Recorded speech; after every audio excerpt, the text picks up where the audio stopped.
What's going on, friends? It's Anton Daniels, and I got to have a conversation with you guys about Teach Henley because you see how the sun is hitting me? This is no finesse, no makeup, no filters, no none of that. This is 100% Teach Henley. I use it in the morning as soon as I get up, right after I pray and brush my teeth, jump in the shower, and I'm hitting the streets because you never get a second chance to make a first impression. So even though they're giving you 40% off your first order, 20% off for life, even though you may get a free gift, forget all that, right? Because we would do this even if it was full price because it's worth that much. I'm in the streets, I'm kicking it with people, and I see Dusties everywhere. You don't want to be them. You want to separate yourself. And the way that you separate yourself is self-care. Ladies get it for the fellas. Fellas don't wait for the ladies to get it for you. I'm about to hit the streets right now, and I'm feeling confident. I'm feeling great. I mean, I already got confidence, but to have that extra boost of confidence, knowing that you've taken care of yourself and you set yourself apart from all of the rest of the sheep that's walking around making bad decisions on a daily basis. And it's reflected in their actions. It's reflected in the products that they use. It's reflected in the people that they follow. And so if you're trying to level up, if you're trying to make sure that you look good, they're going to send you the pack. They're going to give you all of the instructions on how you're supposed to use it. Then make sure you get your Teach Henley. Again, 40% off your first order, 20% off for life. Get your free gift. Make sure you tap in with your boy Anton Daniels because Unc is never going to lead you wrong. I would never have you use a product that I don't use myself. Again, they've been rocking with me for a long time. Make sure you get your Teach Henley. I love you. I appreciate you. I'm going to holler at you guys later.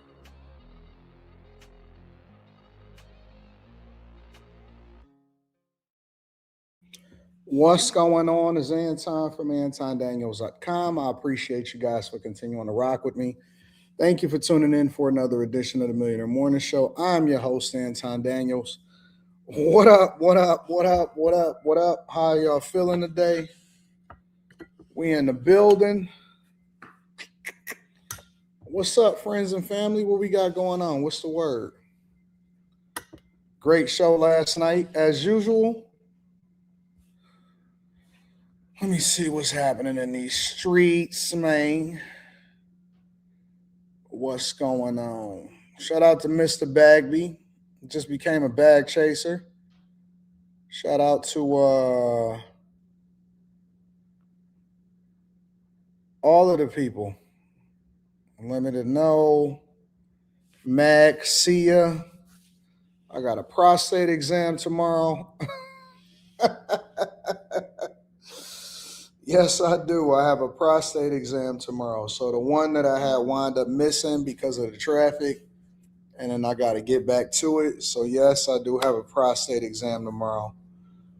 If anyone remember one of Tim's feats back in 2017, welcome to hell. He just readjust how he does things, however, and are different because he got a kid now. Yeah, we're going to talk about that. What's up, Nichelle? What's up, Marty Slice? Strongest Nerd. Jesse Xavier. Low Sway. Will Nola. Ski Report. Call me Mr. Bibbs is in the building. Crown me. Call me Mr. Bibbs says, here's a little something to let you know I appreciate what you do for people online and offline, and thank you for being a good word last night. Shout out to Mr. Bibbs. I appreciate you, Mr. Bibbs. Got a lot of different things that we can choose from, so we can mix it up as usual. I want to mix it up a little bit more. Do I have a YouTube course? First of all, shout out to Mr. Bibbs. I appreciate you for holding me down. Carlton Darville says, do you have a YouTube course? I have never sold a course in my life, bro. I ain't even gonna cap. I've never sold a course in my life. So no, the answer to your question is no. I do not have a YouTube course. If you want to get into content creation, as far as what my perspective is, because I mix it, right? My talent is learning how to find where the money is. And so it's all mixed together. Content creation, investments, marketing yourself effectively, leveraging those same lessons to be in corporate America, starting your business, why you need to be looking at content creation as a business, how to market yourself in the content creation space to get more visibility, strategy, all of that. And so we just kind of all encompass it in our live streams that we have conversations about, which I believe that a live stream is either happening today or tomorrow on Patreon. So we having a live stream today or tomorrow on Patreon. So shout out to that. Also, I got a new interview with Charleston White, and that's gonna debut on the Patreon alone. So I'm doing exclusive content just for that. It's gonna be specific parts of the interview that is only allocated just for the Patreon. It'll never be. That's coming next week, though. That's coming next week. It's not gonna be for the general public. So we gonna get there. We're going to get there. All right. Yeah, yes, yes, yes, yes. What else is new? If y'all want to tap in again, if you want to find me, I'm just on page. Like I don't sell courses. I've never sold a course in my life, so I don't know anything about that. You had jury duty? Oh man, that sucks. What they paying for jury duty? Like $25 a day, $30 a day, or something like that? That sucks. OG Rihanna says, "How about those Pistons? Pistons is hitting. I hit on both of the games and a parlay yesterday.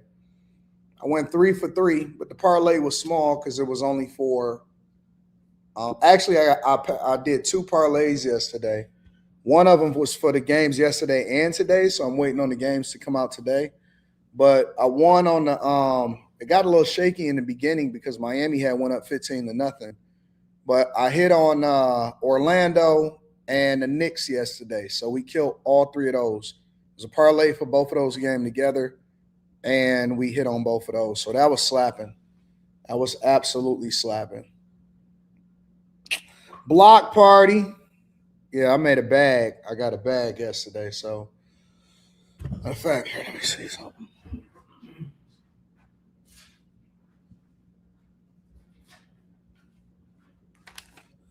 Yeah, these was the picks. These are the picks right there. So we went Magic and we went Knicks. So we won on both of those. And then today we got the Thunder and then we got the Lakers over the Spurs. So I hit on the first 2. So these was the 2 yesterday. These are the 2 tonight. And then we're gonna see what's happening. But I don't promote y'all doing it. I like to do it for fun. And then I give the money out to the streets if I win. So what else is going on? Terrible People Podcast in the building. You know, if you don't show your pics or your receipts, all of a sudden everybody start having amnesia and they say you capping. Jeremy in the building, your car in the building, Slimmy, my dog, Crown, all of that.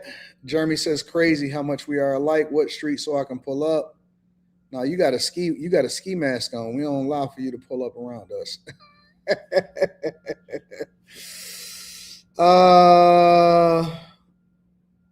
Yeah. What's happening? Since 6 inches of snow in Minnesota, I couldn't live there, bro. I couldn't live there. We is here. What up, AD? Says Enos Luby. Y'all ready to get started with the show? Before I get started with the show, there's still a lot of conversation around this birthright citizenship thing. So let me pull this up real quick. Give me a second.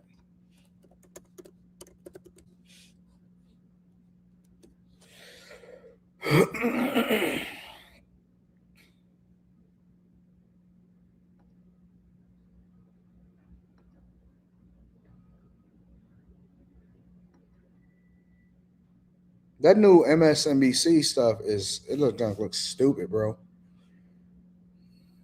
I don't like the new logo. It looked dumb as hell. I don't like it at all. Where did I see that?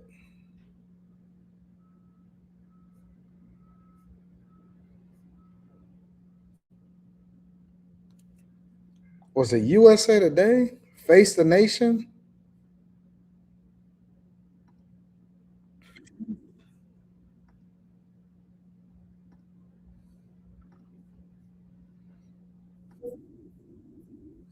Let me see something. Yeah, it was MSNBC. Let me share this with y'all really quickly. Because I was looking, and I always like to look at. Well, it used to be MSNBC, now it's MS Now. I don't know who green lighted that new logo, but it looks like trash. It is absolute garbage. Look like trash like a mug. Let me share this with y'all real quick.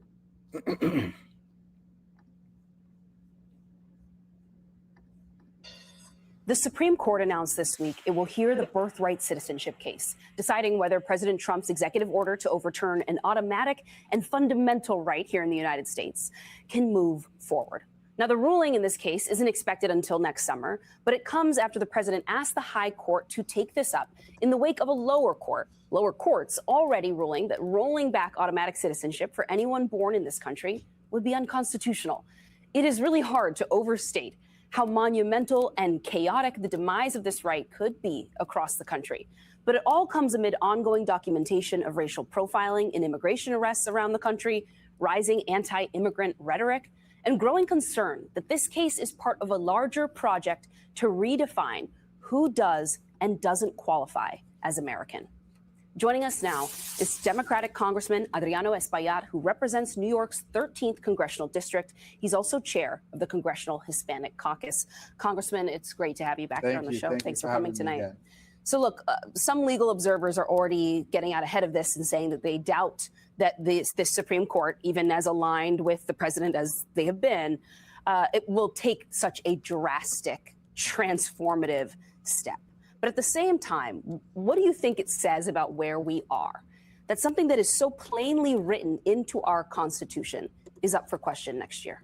It says that the culture wars and the aggressiveness of changing the basic fundamentals of what makes America America are so aggressive right now that anything is up for gamble. Right? People would not be surprised if the Supreme Court ruling that, as aggressive as it may seem, they would not be surprised. You think there's a real risk there? I think there's a risk with anything that's brought to a partisan Supreme Court right now, an activist Supreme Court that's very much on line with the culture war and the aggressiveness on immigration and who makes up America.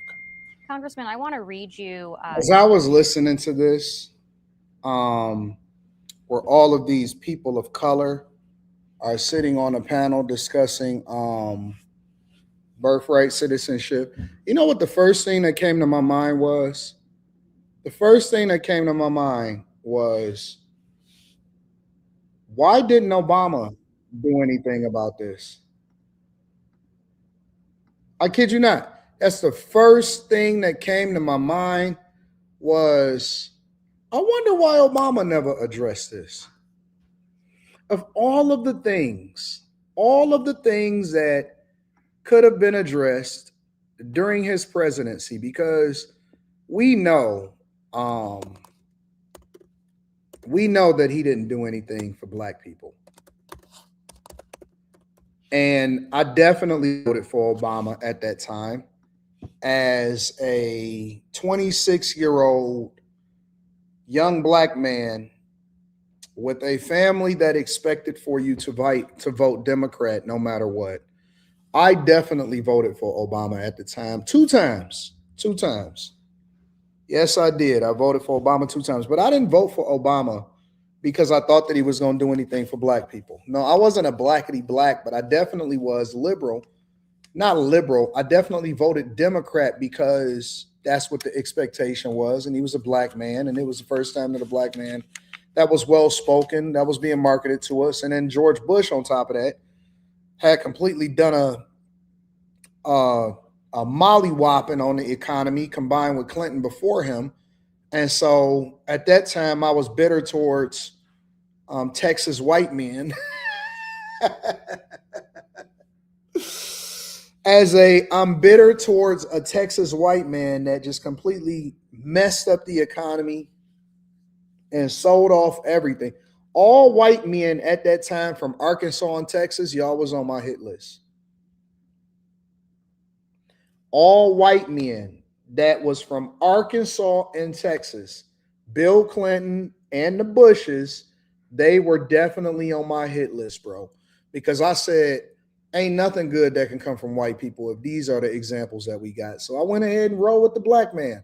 And boy, did I make a mistake on that one. Instead of finding a better candidate, I went ahead and rolled with The black man that was well spoken. I said, shit, anything got to be better than what I'm experiencing right now.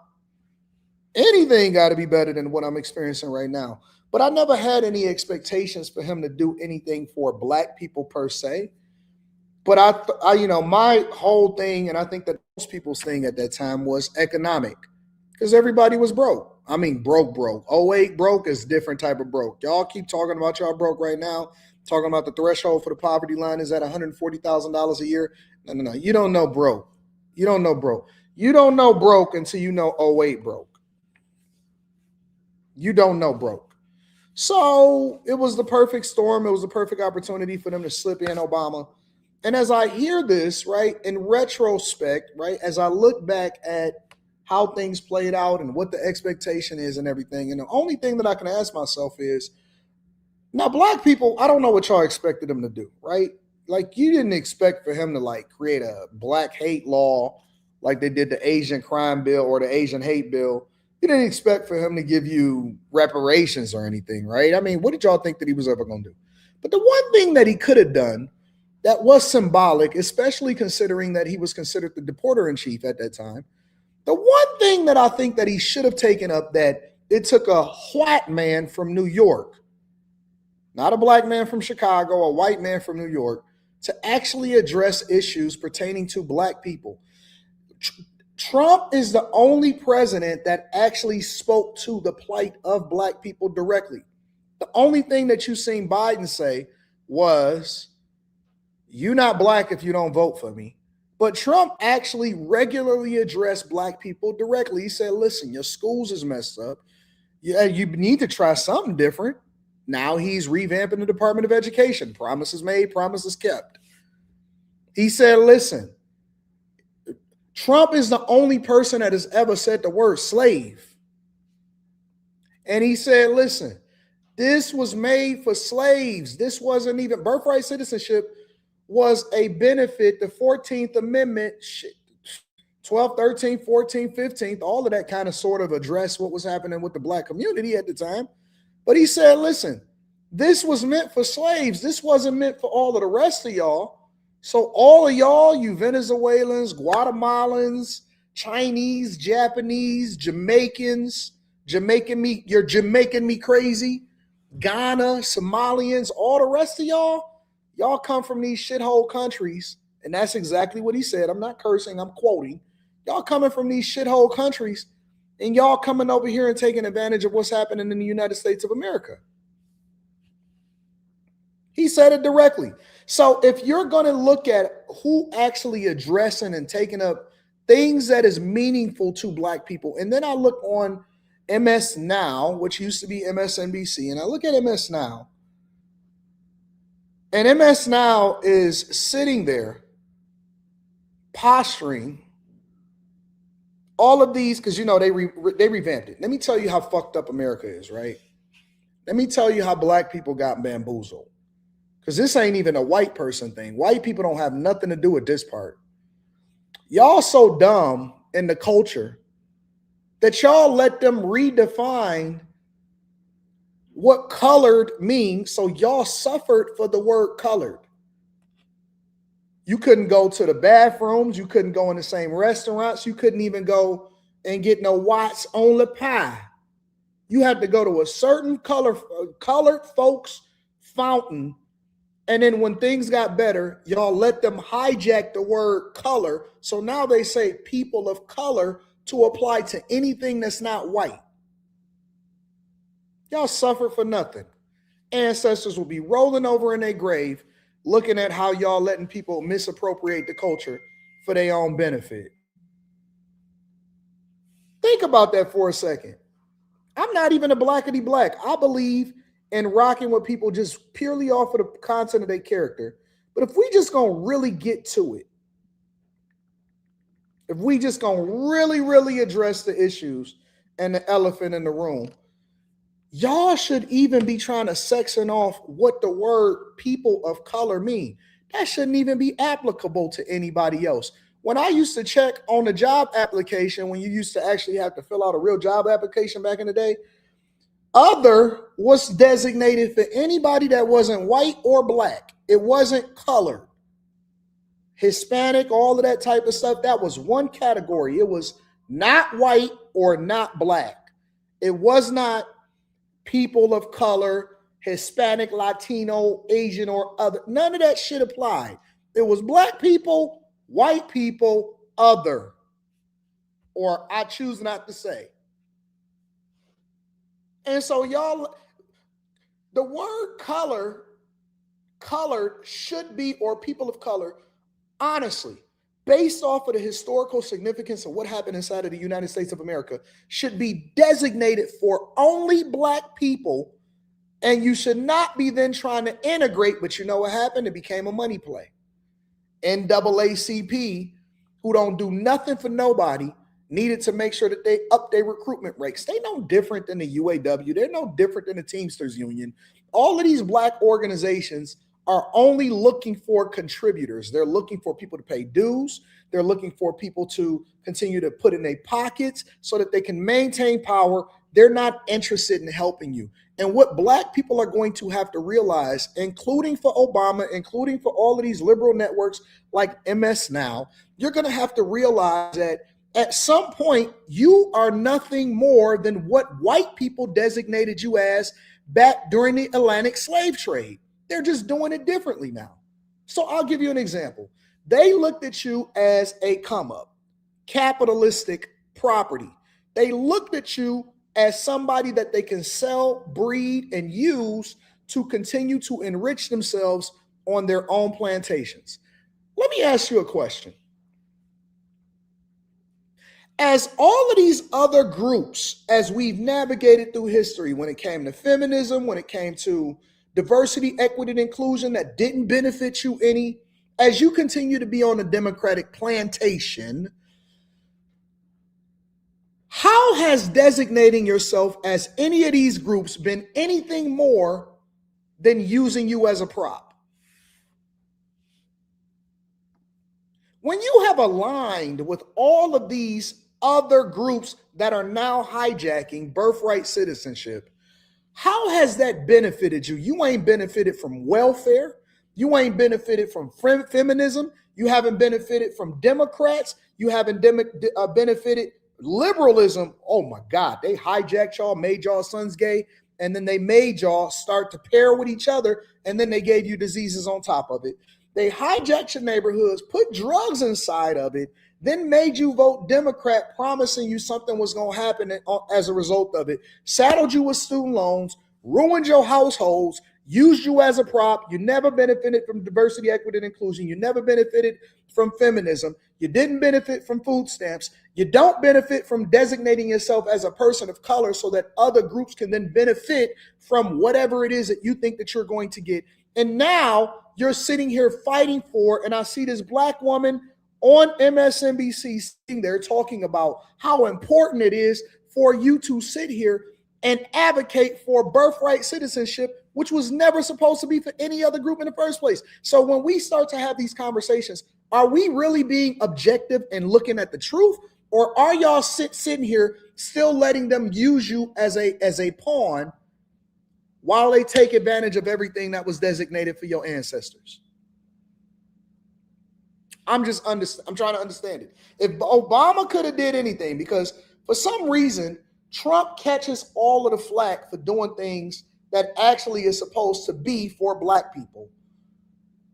But Obama is never held to the standard. I guess he could just walk around with Michelle Obama selling books, narrating National Geographic, Netflix documentaries, having podcasts, doing the same shit that Shannon Sharp said, getting Cat Williams on the podcast. And that's enough for you.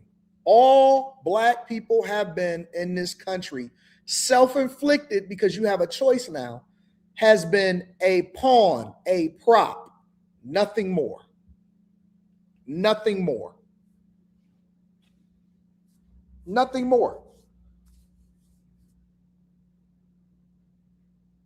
All they got to do is give you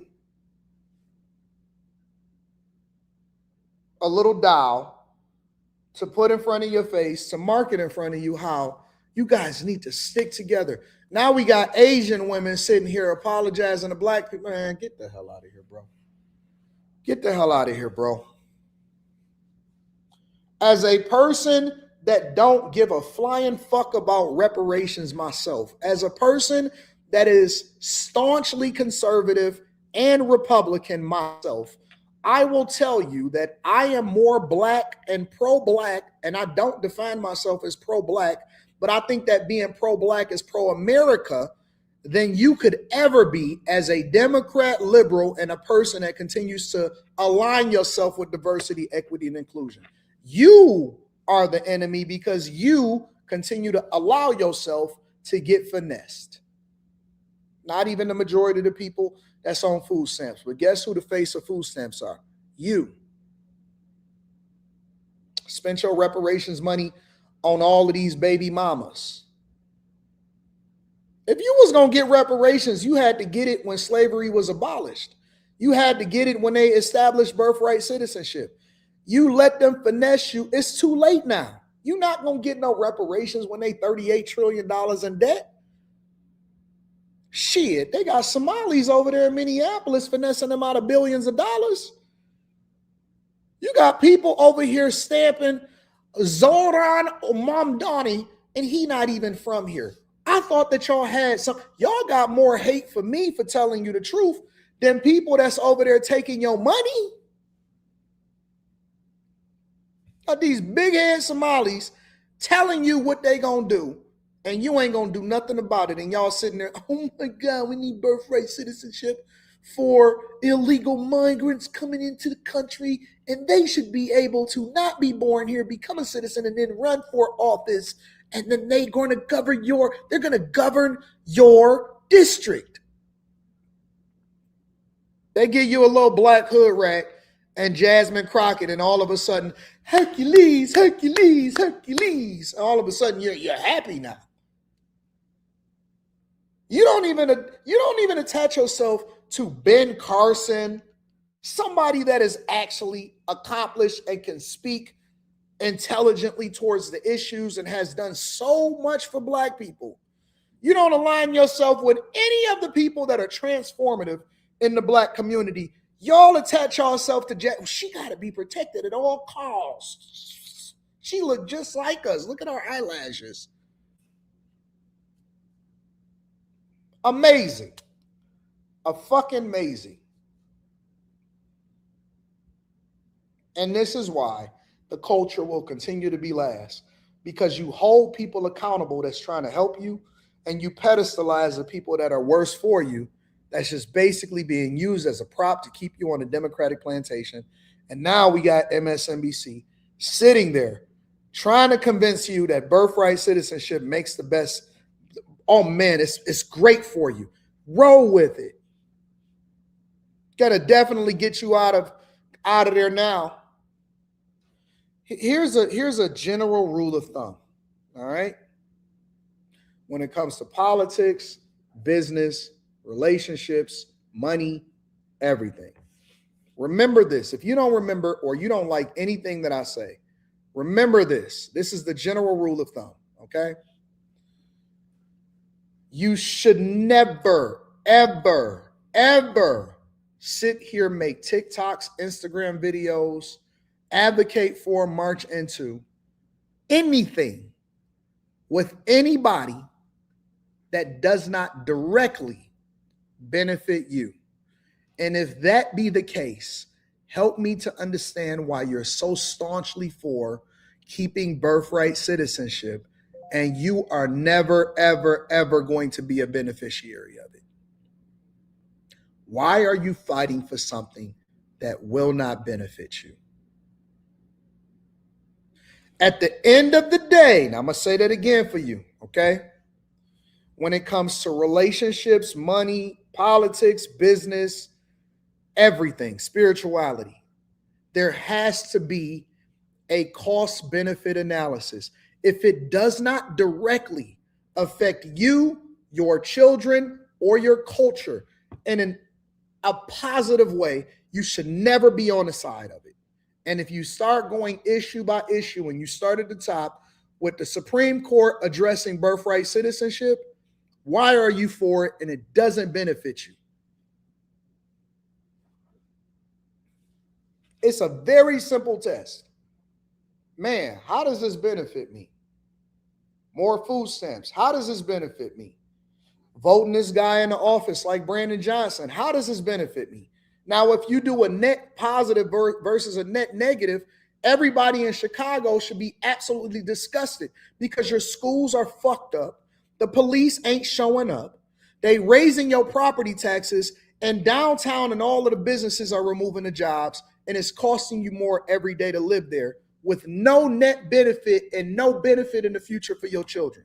They're running you out of your own city. Why would you vote just based off of identity alone? You have to get something out of it. It's a very basic premise. If it doesn't benefit you, why are you advocating for it? Is it only, and you still falling for this whole trope that it's only for the fact that it's black?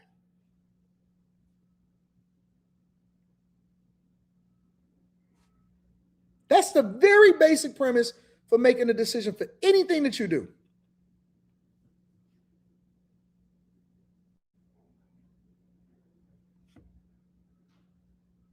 I would never vote for my child to be subjected to trash schools. I would never vote for my child to have to be dealing with the fact that I can't call the police and I'm paying higher taxes in the city. I would never vote for diversity, equity, and inclusion. What do you mean diversity, equity? What do you mean you protected migrants? That should have been the first thing that I would get a red flag. Wait a minute. Wait a minute. You got a $200 million slush fund for having migrants, to welcoming migrants into the city still?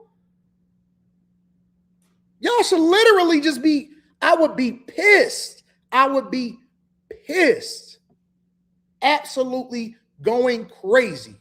That's the one thing that I'll say about white people. That's the one thing I'll say about white people. White people, listen, if you piss the HOA off, they be on your ass. They are community advocates and they're going to participate. Wait a minute. Bring a Walmart in here? Second a motion to stop this amendment. Wait a minute. They're taking down the flag. They're adding another flag. Oh, no. Hey, get the flyers out.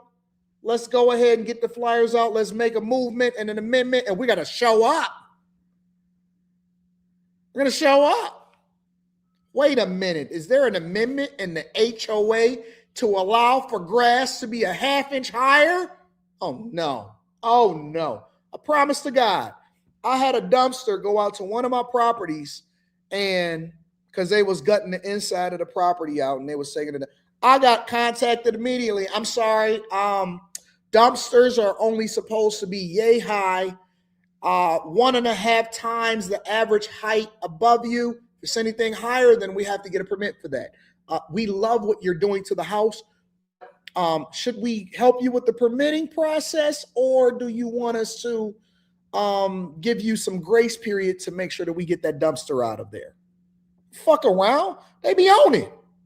You got to kill a nigga for black people to all of a sudden kill a nigga, record it, have the police punch through the window in order for black people to get, oh my God, this reminds me of the Montgomery Brawl.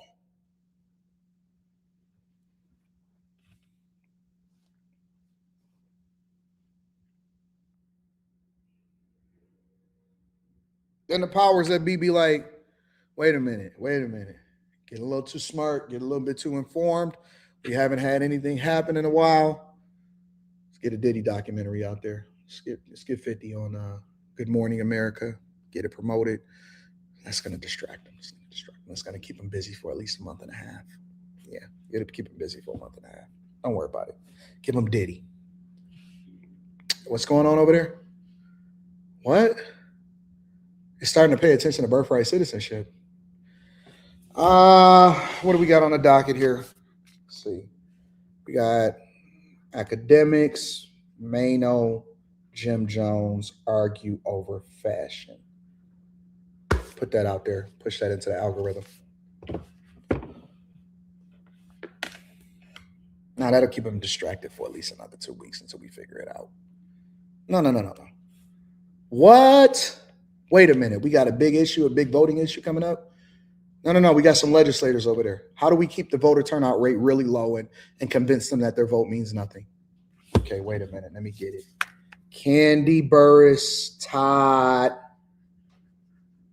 divorce. Let's get that into the algorithm. Let's get it on Shade Room, World Star Hip Hop and On Site. Get that out there immediately. They'll bite. They'll bite. They'll bite. What? What's happening? What do you got going over there? No. We need to raise the property taxes, get them up out of there, and then we're gonna take their land. They don't call us Crook County for nothing. You know what? Let me get something going on here. So we're gonna have let's get something really good. Beyonce at NASCAR, dressed in Ferrari outfit, doesn't look good. Yep. Let's throw a little bit of shade in there too, because you know they like that whole light skin, dark skin thing. Let's get Kelly Rowland versus I don't know, pick one. Just pick anyone. Just go Kelly Rowland versus, and then we're gonna figure it out.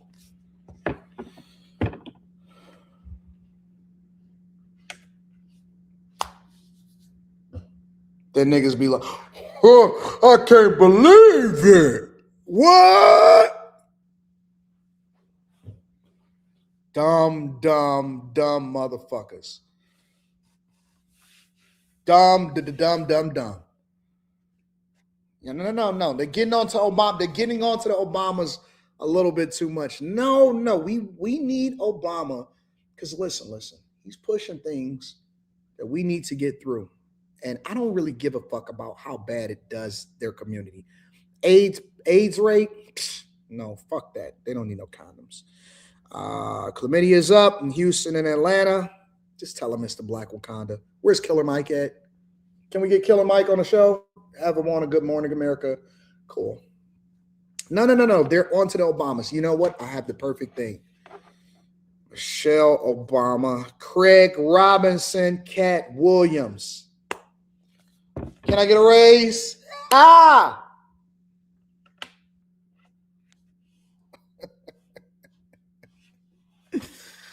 Anyways, make sure y'all hit a like for the algorithm. I didn't mean to go on that long. I'm sorry. You know me. I get on my little rants and then it just go left from there.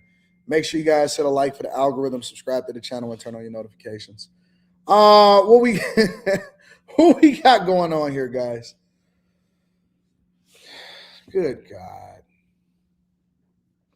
The play be right in front of your face. You can't stop it. It's like a dog in heat.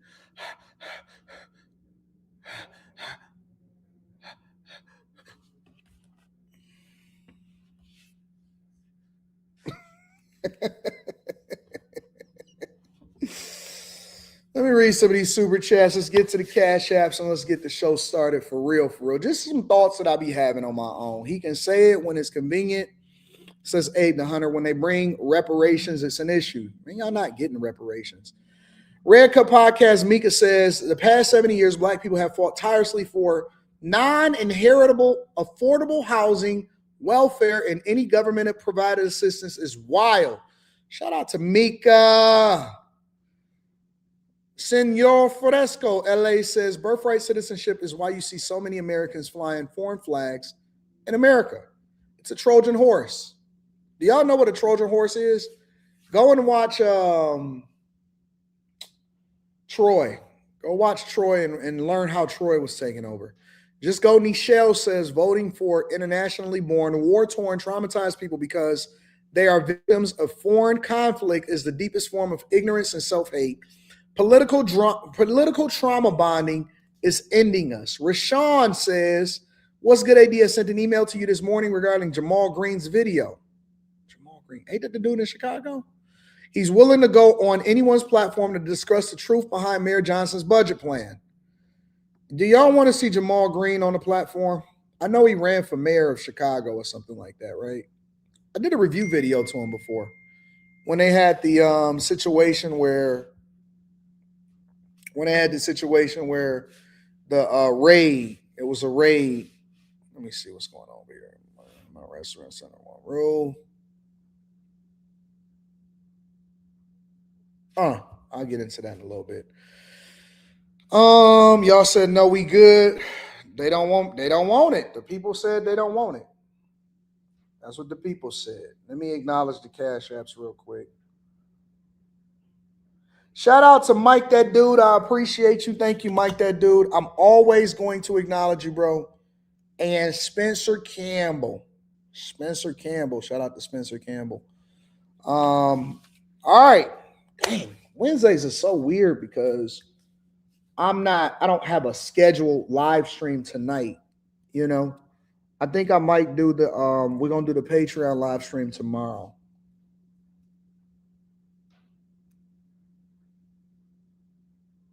ICE was in San Francisco yesterday, right in the middle of the ghetto. I heard ICE is over there kicking ass and taking names in New Orleans. It was a guy on my timeline that said that ICE was in New Orleans. Let me pull this up. I heard ICE is kicking ass in New Orleans. New Orleans.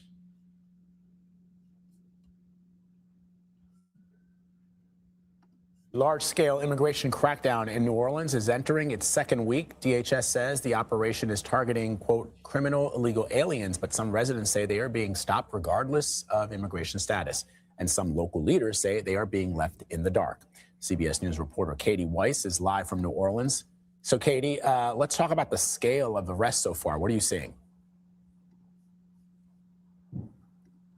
Sure. Good morning, Vlad. Yes, so far the AP is reporting that they've obtained internal documents that show that about 9 of the 38 people arrested so far in this Operation Catahoula Crunch are actually convicted of crimes or involved in criminal activity. We've also been asking for those numbers ourselves. So far, DHS has not supplied a full detailed list of every single person that they have detained in this operation. At one point last week, they did put out a more vague list detailing some of the 6 people that they have arrested that did have criminal histories, including one man who they said was a sex offender, another who was accused in a homicide. But we're still working to really get a better picture of the kinds of people that they're targeting, especially as we're seeing so many people here in the Big Easy really up in arms about their tactics. We saw over the weekend more than 4 protests on Saturday and Sunday of just really upset community members feeling as though they're being targeted for reasons far beyond crime. Vlad? So what impacts are we seeing, Katie, on the city as this operation continues? Sure. Well, like I said, lots of people are getting out their phones and protesting. They're also trying to take it upon themselves to track these officers, agents throughout the city, kind of being citizen journalists, going on, social media live streams to warn each other, community members about where they're going and where they're going to be next. They're even delivering meals to people. A couple of churches have been helping out, delivering meals to neighbors in Kenner, Louisiana. It's a suburb about 30 minutes away from here, because people are just simply afraid to leave their house. In fact, one woman was walking home from her corner store. She's a 23-year-old U.S. citizen, born and raised here in this community, and she was approached by several armed men in masks and immediately just decided, I need to start running. Take a listen. I immediately started telling him, like, I'm born and raised here, like, I'm a U.S. citizen, and he did not care at all. I didn't know if I should run or not. I was scared, but then another car pulled up, and that's when I was like, oh, I'm out of here. With all of this fake, I thought that something was going to happen to me, outrage type stuff. I'm not going for it, bro. I'm not going for it. I think a lot of this junk is fake. I'm not having it. It's BS, bro. Anybody can get on the internet and start telling a story about how they felt like they were going to, oh my God, they were around me. And so I just told them I'm a U.S. citizen and I just started running. If they wanted to catch your little ass, they would have caught your little ass. So don't sit there and try to act like, oh my God, I'm so scared. Stop it, bro. Stop. I have never.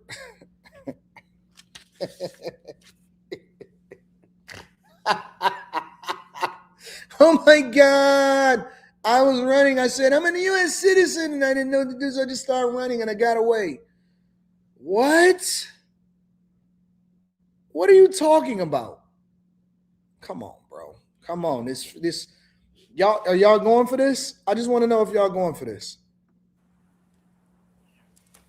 Now, ultimately, she was able to get away. The officer stopped at the property line because if you don't have a warrant, you cannot be entering private property. And so that's why, community members are telling people maybe not to leave your homes if you don't want to encounter some of these agents. She said that she couldn't figure out why she was being targeted other than the color of her skin. However, DHS did tell me that they were looking for an undocumented immigrant charged with theft who fit her description. Vlad?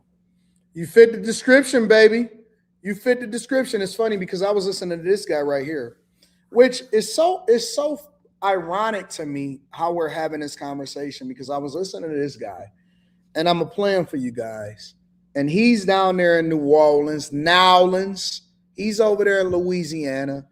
He has a completely different take on what's going on. And one of the things that I didn't realize and that I didn't know was I didn't know that illegal migrants had took over Louisiana and New Orleans. I am just becoming familiar with the fact that Louisiana and Nowlands was taken over from illegal migrants. Why didn't y'all tell me? So when y'all left because of Hurricane Katrina, they was like, we here, baby. Why didn't the people down there in New Orleans tell me that illegals had taken over since Katrina had washed away everything? You white and you've been stopped plenty of times too? Huh. Interesting. That's not completely accurate. Don't mailmen go all the way to the door? I don't really know what that means. Some mailmen go to the door. Some of them never get out the truck because the mailbox is literally at the end of the driveway.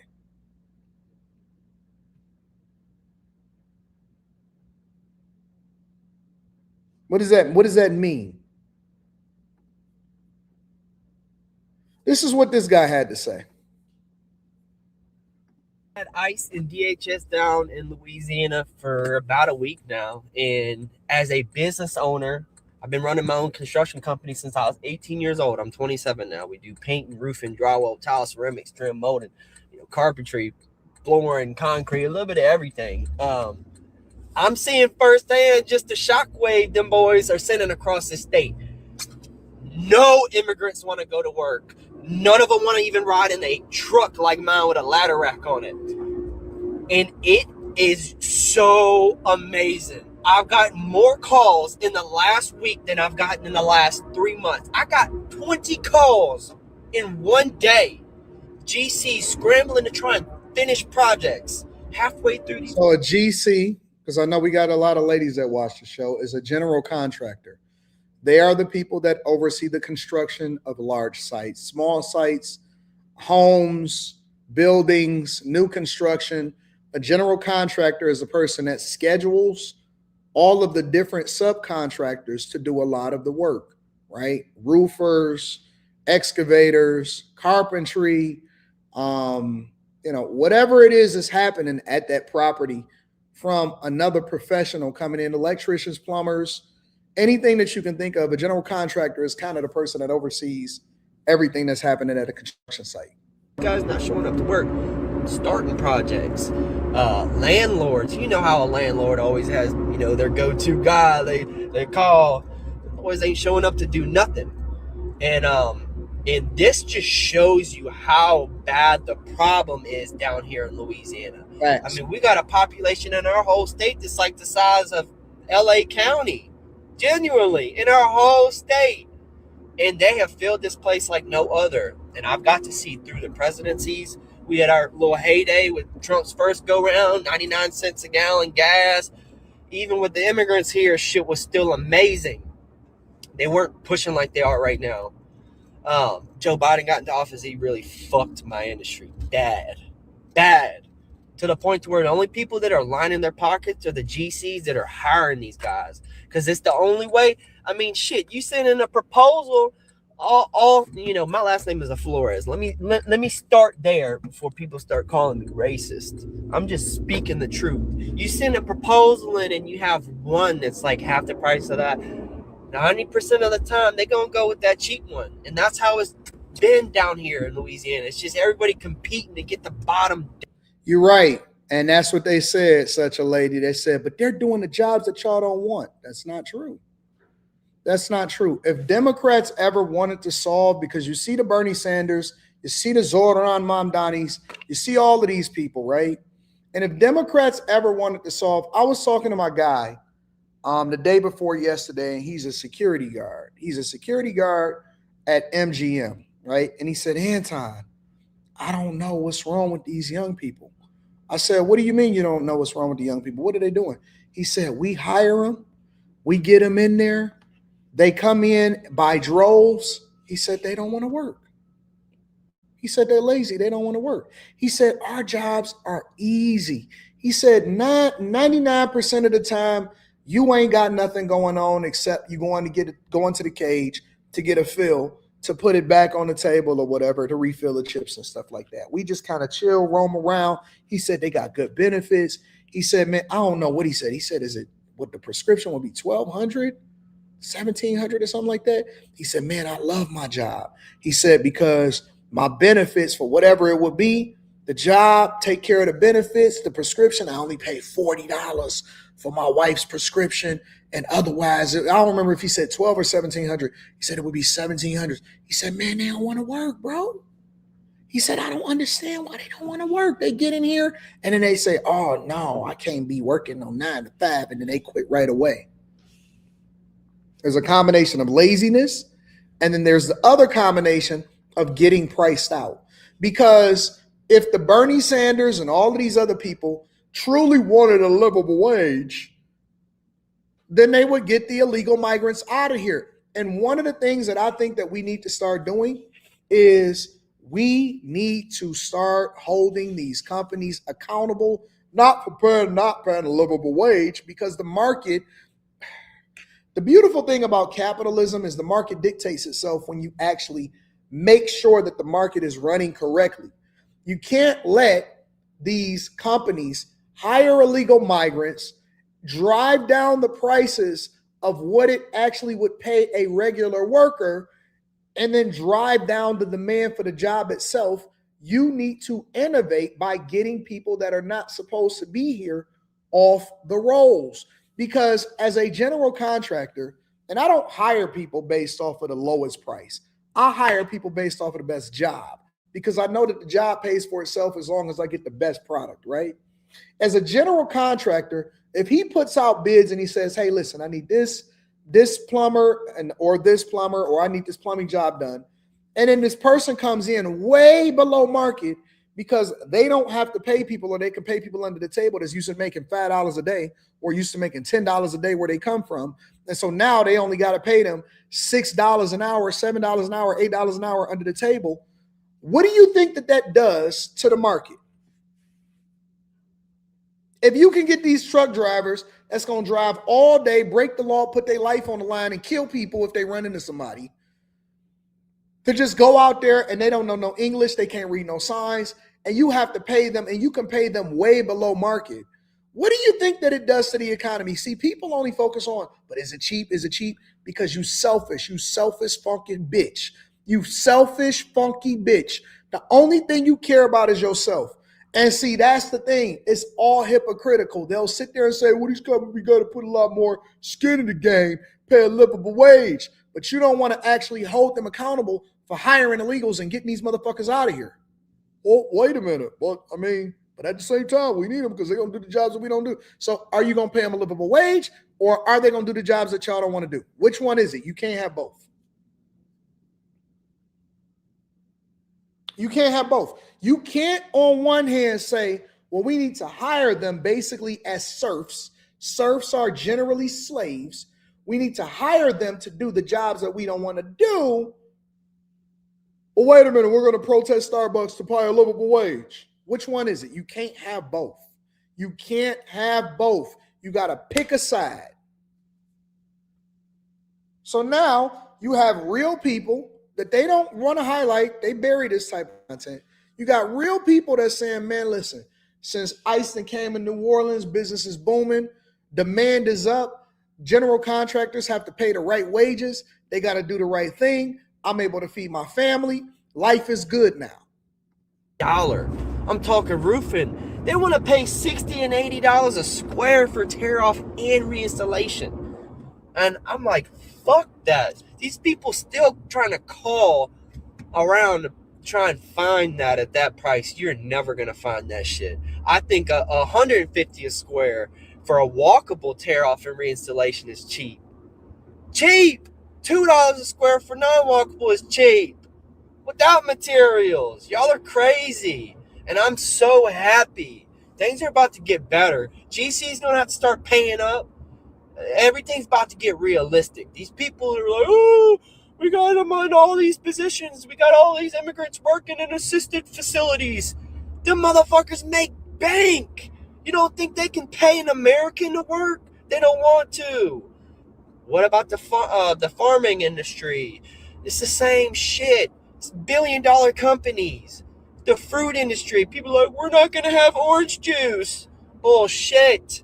Pay up. Y'all can't pay $20 an hour? It's ridiculous. And I'm just so happy. All these people protesting with signs about them being here, let them talk about going to leave. I'm going to be down there with the biggest sign you ever seen, and I know I'll have people with me saying, ICE, please don't go. I'm going to be singing to them. I don't care. I'm going to have my microphone, a big old speaker. I'm going to serenade them to stay. Because seriously, we need this. I need this.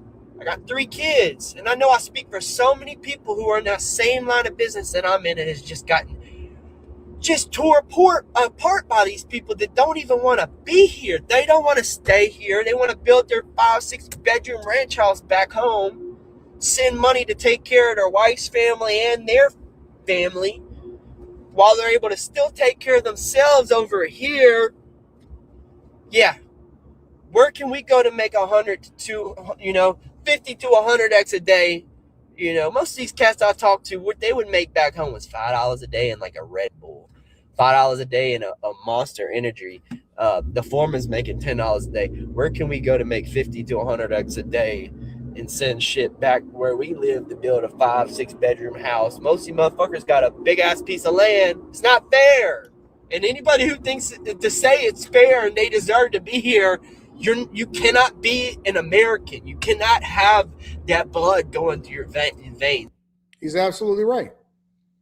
He's absolutely right. The jobs, the opportunities, the wages would go up significantly. People would be able to feed their family. More businesses would be started if we actually started to do the right thing for America, continuing to get people out of here that's not supposed to be here. And it's not like they didn't come over here legally, or they came over here illegally anyway. Why are y'all protesting to keep these people here? Let me know what y'all think inside of the comments. Make sure y'all tap into the Patreon. Link is in the description. Let me read some of these super chats, see what y'all talking about. It says, hi, Anton. Sent you the link to that spy letter. Shout out to you, the reaction. I appreciate you. TS Car Wash and Detail says, thoughts on people saying they're not going to see Scary Movie 6, Marlon movie, because they think he's defending Diddy. I don't really care. Most of these, listen, let me tell you something. If anybody says, we're not going to go see Scary Movie 6, guess what? Those are not the people that be at the theaters anyway. Or they wasn't never going to see it anyway. They're just trying to make us think about it. I wouldn't care. Listen, let me tell you something. You know what people do all the time? Is that they tell you what they ain't going to do. You know what I get on a regular basis? You know the regular thing I get the most is people telling me that they're going to unsubscribe from me. And you know what happens more often than not? Boom, Subscriber Nation is in the building. Subscriber Nation is in the bro. Not one day have I ever seen my subscriber count go down. Not one day in my life. Not one day in my life have I ever seen my subscriber count go down after a mass amount of people say, "Oh my God, you know what I'm gonna do, Anton? I'm gonna remove it. I'm gonna make sure that I disassociate myself, and I'm gonna make sure that I unsubscribe from your channel." I'll be like, okay, you don't have to announce it, just get the fuck up out of here.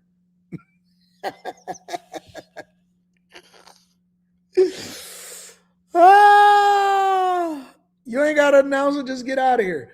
I don't remember a month over the last maybe 6-7 months, maybe, that I had less than 50,000 new subscribers every single month. I don't pay attention to these people. Listen, if you got to announce it, that means that you want me to know. Guess what? If your one person leave, it's 9 billion people on this earth. I don't care. I don't care. And then they come back and they be like, I see you still tripping, huh? And I know that you can't even type in the chat unless you subscribe. I don't remember the last month when I had less than 50,000 new subscribers. Not at all. Not at all. I'm sick of it. I can't believe you said this. So I'm supposed to change my show because you feeling offended. And I go off on everybody.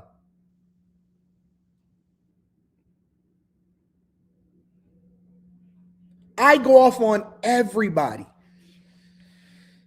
That's the one thing that people gotta know is that when it's your turn, it's your turn. If I start talking about white people, then I talk about white people. If I start talking about black people, then I'm gonna talk about black culture. If I start talking about Asian people, I'm gonna talk about some Asian people. If I start talking about snow hares, don't get offended. It's just your turn, nigga. You should be happy that I'm offending you. That means that you're a part of the crew now. I'm gonna talk about everybody that I don't agree with, and then I'm gonna give props where I do agree. Why you always talking about black culture? Because I want to. Now what? What you gonna do about it? You know what I'm saying? Who cares? Let them say whatever they want to say. Just keep working. All you got to do is keep working. Everything just makes sense. I emailed the video to you. All right, bet. You know what Eric TV says? My Uber Eats person couldn't find me. I was like, get out because he can't read. California farm workers' earnings vary significantly, but average around $18 and $23 an hour. A lot of them scamming as well. My illegal immigrant coworkers see it as spitting in their faces. Lex in the building says, just wanted to tell you I love you. I love and appreciate you. Made my value in your space. Oh, I like that. I like that. I like that. Tell me that. When a woman says something like that to me, hey, may my value in your space grow. Saying all the right things. You know how I love that. You know how I love women that add value. If there's anything, ain't nothing in the world more attractive than a woman that adds value. Oh my God. What? You could do what? Add more value? Okay. All right. Abe the Hunter says, it's messed up. Yes. Isn't it crazy how they colonize other countries and take their raw material? I believe all of this is cause and effect. Make sure you guys hit a like for the algorithm, subscribe to the channel, and turn on your notifications.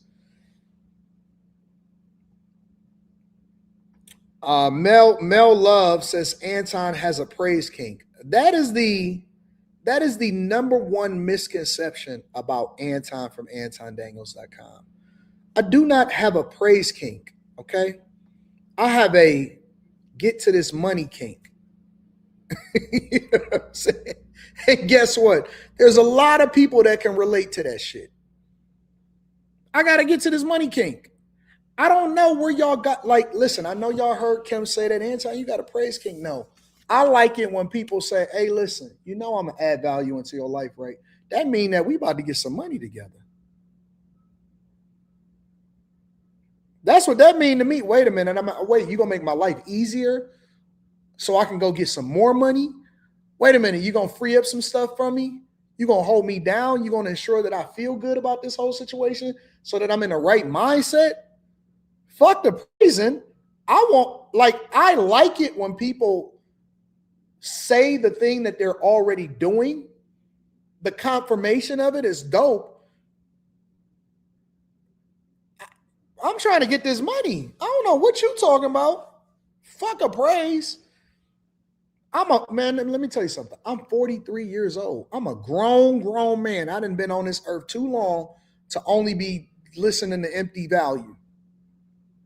Can't just be saying nothing to me. I'm talking about, correct, Onaka, what's the value proposition?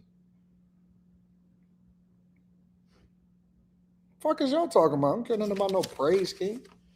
That's a confirmation. She already been, see, that's the thing that you don't understand. She already be doing what she's supposed to do. Thoughts on Wendy Williams might be free from guardianship this year. Wendy Williams should have been free from guardianship a long time ago. You know what I'm saying? Should have been free from guardianship a long time ago. Anyways,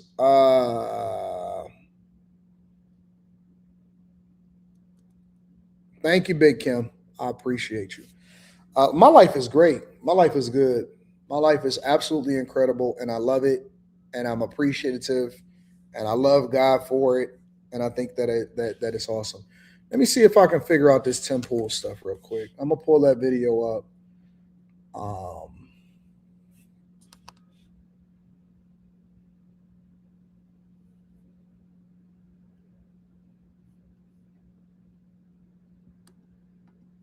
Give me a second. Let me get that up.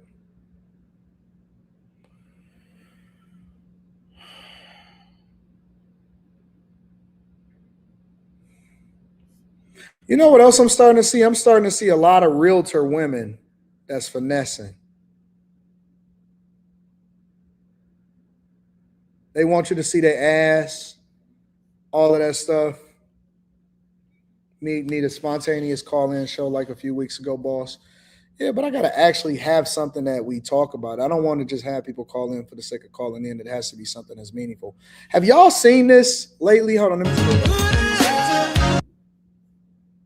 I'm going to mute it so we can actually see what's going on here. Have y'all seen this? Let me show y'all something.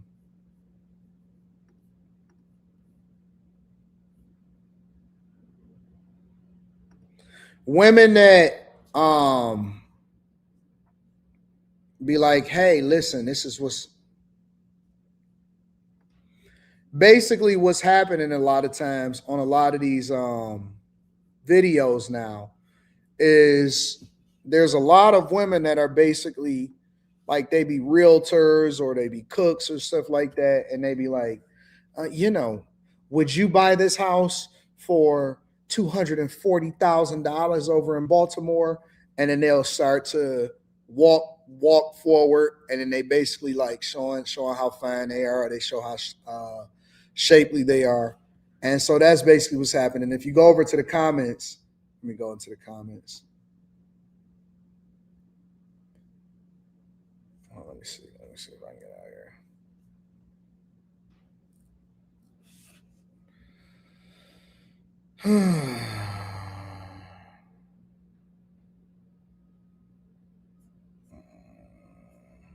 I got to pull it up on TikTok. These comments are a little bit better. Maybe YouTube is a little, there we go. Stunning.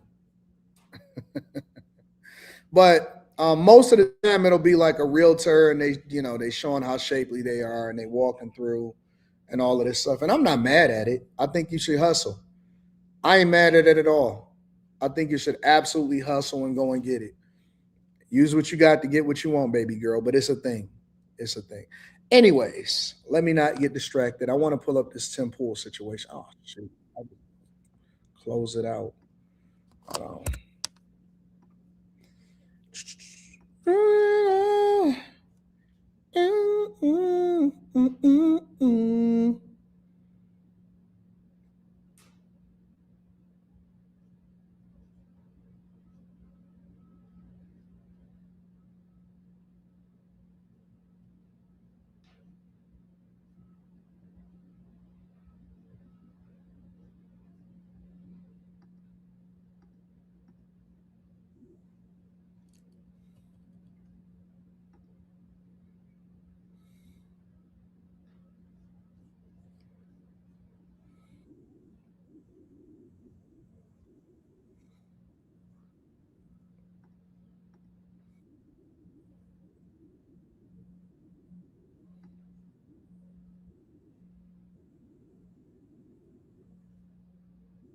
whatever, only stands to burn down the organization that is convincing young people to vote conservative, or at least vote against Democrats. Historically, every generation is slightly more left-leaning than the last, except Gen Z. In the past few years, polls have showed that Gen Z has ticked slightly rightward in some areas, though it is pretty comparable to the millennial generation. This bucks the trend. Groups like Turning Point made this possible. Specifically, Charlie Kirk made this possible. Do we believe that Turning Point is abandoning that mission? Maybe. But even if it's the case that the people at Turning Point have a different view of how politics should be handled than Charlie, what's the point of destroying the organization? There's a political reason, I guess. I'm assuming, if I'm not mistaken, and y'all can correct me if I'm wrong, he's actually talking about Candace Owens. And he's been going back and forth with Candace Owens. It's this big beef and all of this that's been happening in these spaces. And I don't understand it. I already kind of knew that this was going to happen, but I didn't want to say it out loud. Hold on. And I didn't want to say it, but it seems like it's popping. The one thing that I do know about Turning Point and all of that is that their movement is moving. Their movement is moving. Shout out to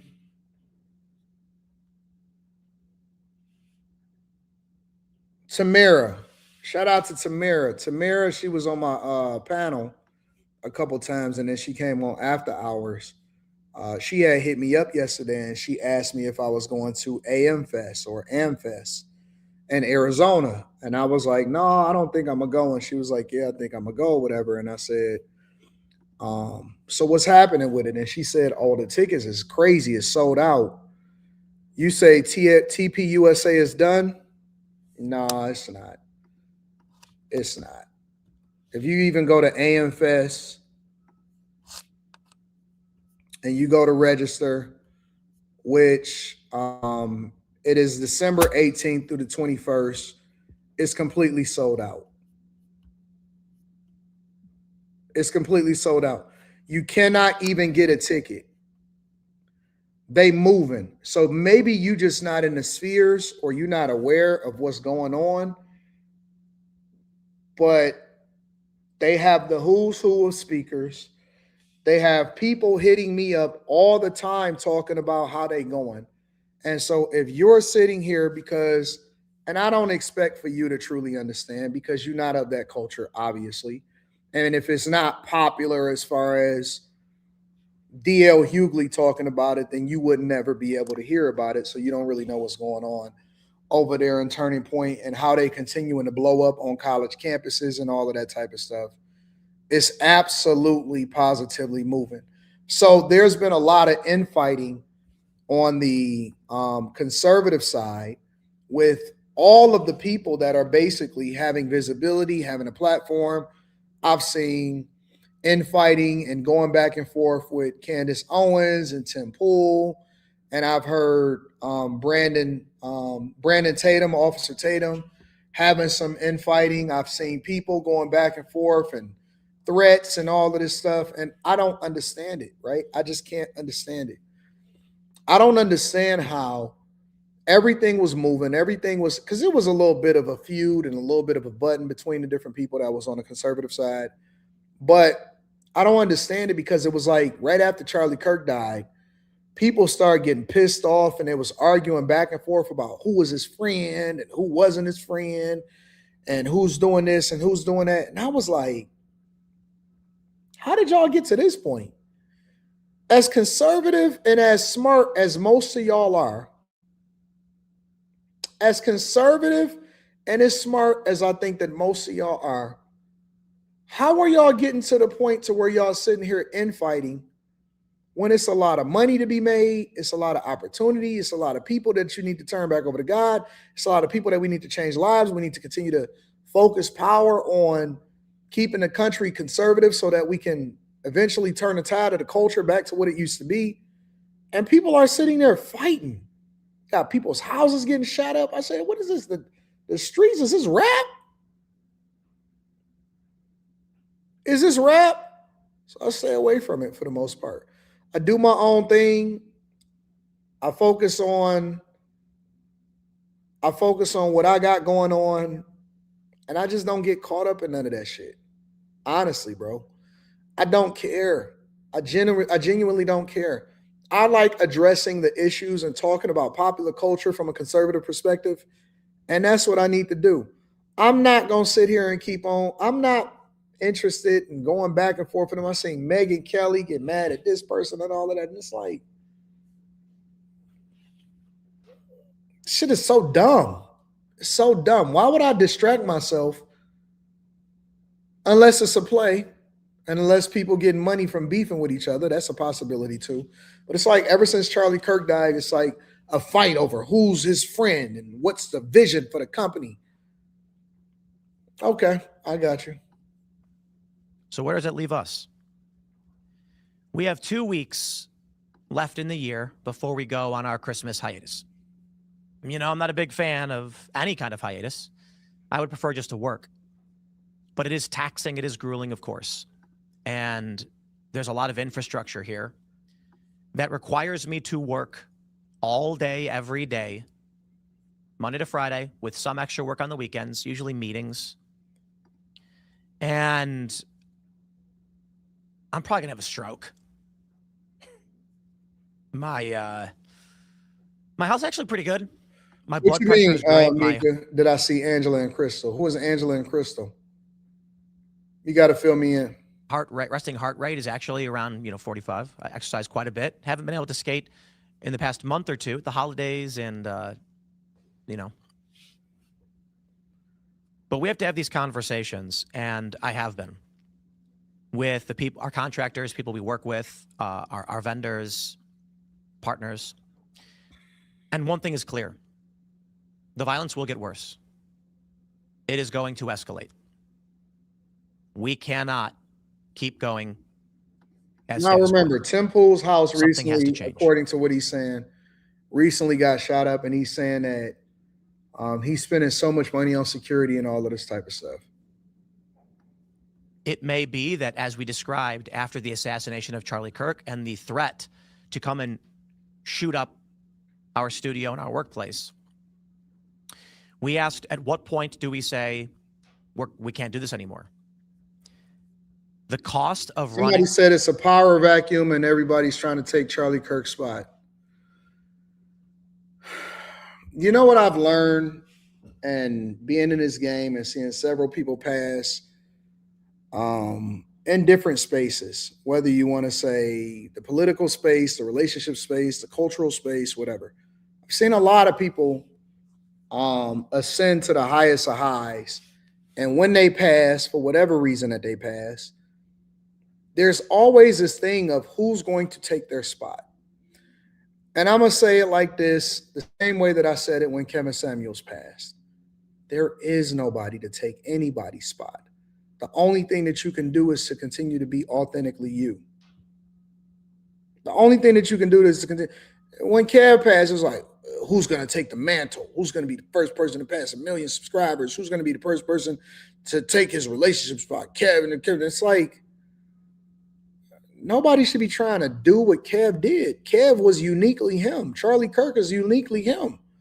They're uniquely their own person. Everybody is their own unique person that carves out a space in their lane. And, it translates into, April. April. I did a video with April.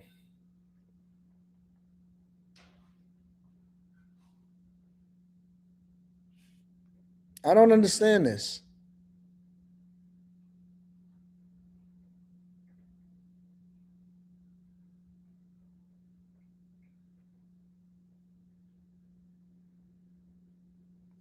Nobody is going to be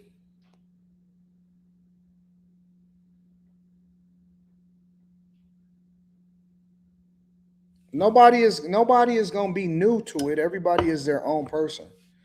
Honestly. So it's just like, I don't even, honestly, I'm gonna be honest with you. I don't even know what these arguments are about. I don't get it. I don't get it. That would be like me arguing with Donovan Sharp or something on who was closest to Kev. It's like Kev was cool with Donovan when he was cool with Donovan. He was cool with the lead attorney. He was cool with MTR. He was cool with O'Shea, and he was cool with me, and he was cool with several other people. It's not a pissing contest to see who was the closest or who was the coolest. It's honoring his legacy. It's continuing to do great things, and it's letting the dead bury the dead and giving peace over to his family and his mother. I don't know what all of that extra shit is. What is all of this extra stuff? You know what I'm saying? It's like Kev was Kev, you, I'm me, he, him, and the work continues. You already had all of these funky women that was trying to tear him down. What is the infighting for? There is no infighting. Keep it moving. Even when I see people today and they say stuff, because see, I'm over that. I got out what I wanted to get out, and I'm over it. When I see people today that be talking about it, I'll be like, listen, that's their journey. That ain't got nothing to do with me. People send stuff to me. Anton, are you going to address this person saying something about you? No, I don't care. I don't care. It doesn't mean anything to me anymore. Timcast IRL Studio and the projects around it exceeds the amount of money it brings in. That's just that. Anton shouldn't talk about this because obviously he doesn't care what's going on. No, I am going to talk about it because I'm going to give my opinion on why I don't think that people should be moving the way that they should be moving. And I'm going to talk about this just like I talk about everything else. You don't get to dictate what it is that I want to give an opinion on. I'm more concerned about the fact that, I'm going to be honest with you, as far as this whole Tim Pool situation, because I'm talking about all of the background information, I'm more interested in the dynamics of him saying that he wants to quit. That's what I'm more interested in. Listen.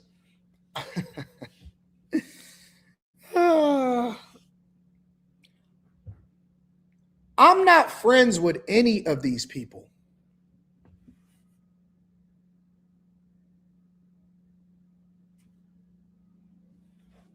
The same way that I don't give a fuck about these basketball players, that I don't give a fuck about these rappers, that I don't give a fuck about these pro-black people, I don't give a fuck about them either.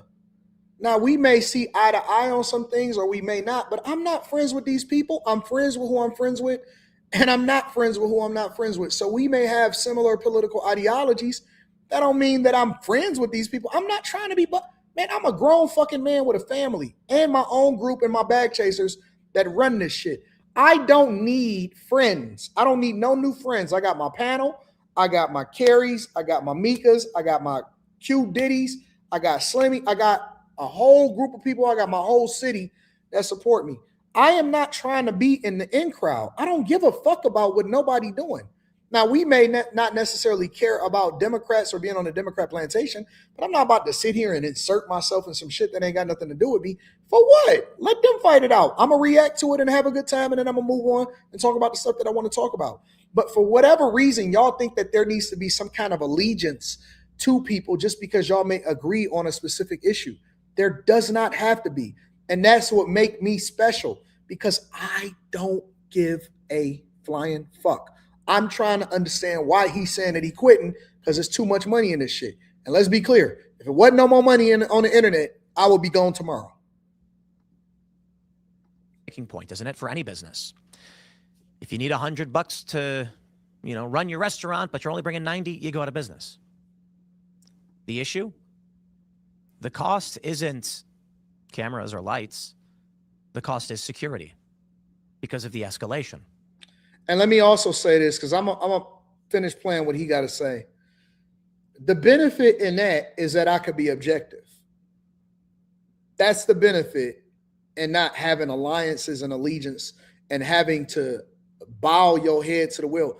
I'm not sponsored or funded or befriending or need any of these people. And the benefit of that is that you can then call a spade, because if you don't agree with somebody on the conservative side, you don't have to say, oh my God, I can't say anything because we're supposed to be cool with each other. I can say, no, that's stupid, that's dumb. Or, oh man, I agree with them on that particular point. And that's one of the benefits of not owing nobody, because you're not beholden to anything that they're saying or doing. That's why I like doing what I want to do. That's why I don't want to take no money. That's why I don't need no sponsorships from them to go on trips or to go to Israel and stuff like that, because I can just say what I want to say. I don't want no new friends like that. It's an artificial cost to doing business that we can't balance. We can't forego security, but we can't sustain it either. So I've had some conversations with our partners, been talking with Rumble. There may be a solution, and it's going to be rapid change very quickly. We're going to have some emergency meetings.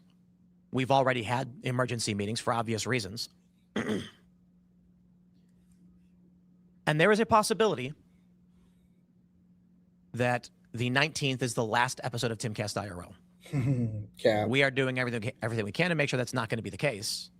It's no secret that I've been frustrated and disillusioned with a lot of people in politics, but that's no reason to walk away from doing our nightly show with a tremendous success. But the cost is not just money anymore. The cost is the safety of my family, myself, and there are many ideas we're floating around. This morning show that I do, I can do by myself. Preferable not to. It's nice to have some help for some things, but I can, and I did. I can wake up, set on my computer, prepare these things, camera setup. Most people who do these, they're called video on demand, solo videos, don't have staff. That reduces all of our costs, allows us to shift resources into security, move into an undisclosed location where we never give out our address again. Timcast IRL requires flights, coordination with assistants, sending of our address and location to numerous people per day, every day. People come here and they see the property. It requires us to cover travel accommodation, multiple producers, and with the increase in security costs, it's becoming damn near impossible. So something's going to change. Temporary solutions were proposed, which may transform into permanent solutions, which actually could be tremendous. And I don't want to say too much just yet, because while we've already had one emergency meeting following this scare, whatever it was, we are going to have an actual full-on assessment of priorities, costs, resources. And I'll say right now, I mean, I probably shouldn't say too much, but actually, I'm not going to say it. I'm not going to say it. I want to give you guys the update on the plans for starting off in the new year, but again, for security reasons, you know, this is what happens, right? Where are we right now? I'm a fairly transparent person, much to my own detriment. Doing shows where I complain about my personal feelings and the state of the affairs, and then people say Tim's, you know, whiny and emotional or whatever it might be. I said this on IRL on Friday. There are people who have approached me, big business, podcasting, networking, conservative media, and they said, Tim, let us be those guardrails for you, tell you when and what not to say, and you'll be the biggest podcast. I'm not about to let anybody tell me when and what to say. I'm going to say what I want to say when I want to say it, and that's going to be the end of that. Nobody is going to ever control me. I can't have that. I can't have people controlling what I'm going to say. I don't like it. I'm not into it. I think that they do a lot of flight and coordinating. When they had invited me to come on a show that one time, they was like, yeah, you know, we can get you onto this or whatever, so on and so forth, and all of that, blah, blah, blah, blah, blah. And I was like, I'll take care of my own flight. You know what I'm saying? I'm taking care of my own flight because I like to fly a certain way. And, you know, I know y'all want to do my hotel, but I'm going to do my own hotel. So usually when I go somewhere or I go on a show, you know, and they do a good job of trying to coordinate and all of that stuff. I usually do my own thing. I get my own hotel, my own flights, my own everything. because I'm not expecting them to cover my traveling costs. My traveling costs can get a little bit more expensive because I need 2 rooms, preferably 2 suites. I need few different flights because I travel with people. I travel anytime I go out of town. I have my own security. Um, everything. So, my costs can be a lot. So I prefer to cover that myself and take care of business. But I also understand that, the cost for security, the cost to run a podcast, you probably got producers, people that make a lot of money and all of that. And so they paying a lot of people. And I'm not sure if this is more of a security play or if this, considering the circumstances that happened to him, that he's actually looking at this as an opportunity to revamp and have a money play. You know what I'm saying? So I think that this is more of a business thing. Like, the costs are outweighing the incoming. The incoming ain't as much as the outgoing, and we need to revamp how we do business.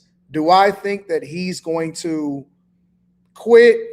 I don't. I think he's just telling it how he feels, letting his feelings run on his shoulders. Somebody says, well, Tim is the most.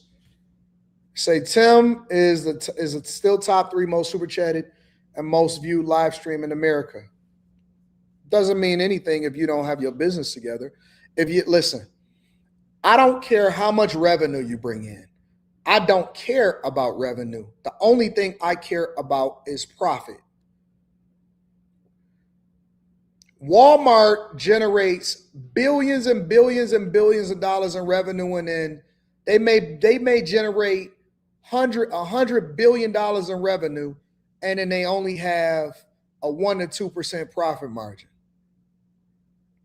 I don't give a fuck about revenue. I care about margins. So if the margins are not margining, which he just said out of his own mouth, he said, listen, more is going out than coming in. Then either you can increase how much you make by working harder, and he said that he felt like he about to have a heart attack, or B, you can decrease your costs so that you'll have better margins. I don't think that he's quitting. I think there's too much money in this shit. I think that he's doing too well. He worked too hard to build up his audience, and I think that he's just venting and he's just having a moment. So, yeah, I think he's just venting. We all do it. I do it too. I'm no different. Like, I'll come up here and be like, oh my God, I can't believe it. The world is over. And y'all be like, Anton, get it together. And I'll be like, all right. I'll be like, all right, you're right. Life is good. I come over here, man, I can't deal with it. Too much going on in the world. People giving me a headache, family giving me a headache. And then the next day I wake up and I feel completely different. And I'll be like, you know what? I'm too blessed to be sitting here complaining. And then, you make it make sense and you make some adjustments and you keep it moving. Make sure you guys hit a like for the algorithm, subscribe to the channel, and turn on notifications. We all human. Everybody is human. Everybody go through shit. AD, you do have a YouTube video title, and I'm quitting YouTube. I probably do.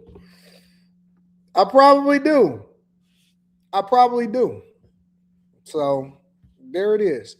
Mr. Lott said, I've seen so many of those realtor women in the city.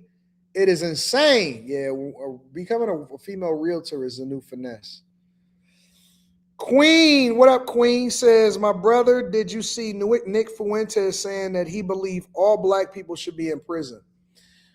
I seen him trolling Piers Morgan on a clip on TikTok that somebody sent me. I do not listen to Nick Fuentes, so I am not familiar with anything outside of the trolling or something that somebody sends me as a quick clip to review if I'm going to actually do a review video. I've never, ever, ever, ever, ever, ever, ever in my life done a review video of Nick Fuentes. I don't plan to. I don't think that he's anybody that aligns with me as far as what it is that I like to review. And so I don't consume content from people that I don't necessarily care for at all as a person, as a human being. So it doesn't make any difference to me. I've always believed that you don't spend time or give visibility to people when you absolutely think that they're the worst for society. I don't get into that. More Than Mellow says, good show as always. I'll say, Bitcoin Brown says, I'll say, since Charlie, I've watched Candace, and she has brought up so many things that haven't been answered and poked so many holes in TPUSA execs. Candace is killing it on the social media front. Shout out to my girl, Shantae Jackson. You were so cute. You were so cute. I like that picture you got too. Hey, Anton, I'm considering switching a career as UI UX designer. What are your thoughts on that field? That's what I was doing when I was a director. And then I eventually worked my way up to a little bit above that. But I don't know. I think it's a great field to get into. I loved it. I absolutely loved it. It was my alternative to architecture. Eventually, I want to go back to school for architecture. If I can ever find the time, I eventually want to go ahead and get my become an architect. But I think it's a great field. I think it's awesome. I think that you also have to pay attention to how the field is going to change, especially with AI. But if you can put together a decent portfolio and you can speak the lingo and speak to personas and design and all of that type of stuff, then I think that you'll do well. And they make a lot of money. I made a ton of money as a UX UI director. Abe the Hunter says, let me give you a rundown. If something was to happen to an influencer that you didn't make sense, if something was to happen to an influencer that you didn't make sense, but the influencer organization continues as business as usual, that's what they hung up on. And I think that that's a fight that they got going on. I don't care as much. I've never done business with Turning Point USA. I don't know enough about the business practices, so it doesn't mean anything to me. I don't like the fact that Charlie Kirk was murdered and by an assassin for having a difference of opinion and for actually having debates on campus. That's what I stood on. And I like the fact that he was willing to have open dialogue and conversation with people that thought differently than him. And more importantly, I like the fact that he stood for Christian principles. All of that in organization, deep diving, that's them. That's not my thing. I'm not into that. Africa Geo says, I've listened to Tim Pool for almost 10 years. I think he's done great work. Now, Tim says his home was shot at, and it was his brother who shot it on his huge compound in the woods. It's hunting season. Brother Work TV, thank you for the 20 balls. Says, blessings, Anton. I've been a viewer for a cool 5 months. I love your content. I am a big-time rage baiter in the hard R community online. Praying we can have a conversation, boss. Love from the Bay Area, East Bay. Shout out to you. I appreciate you. Thank you, Brother Work TV, for contributing into the platform. Country Boy Finesse says, wife is out of surgery and it went well and she's just in a lot of pain. Is culinary arts a play anymore? I don't think so. I think that culinary arts should be performed by women in the kitchen. But if you're talking about it from a career, I think it's something that rich people get into. It's almost like it's liberal arts, in my opinion. So I wouldn't go to school for culinary arts at all. So that wouldn't be a thing. But make sure you hit a like for the algorithm, subscribe to the channel, and turn on your notifications.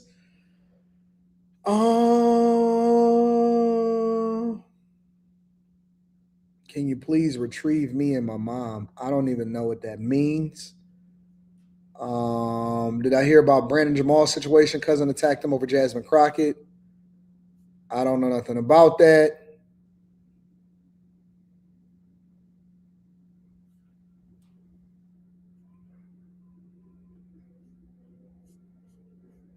Greetings, Lord Anton. I like that.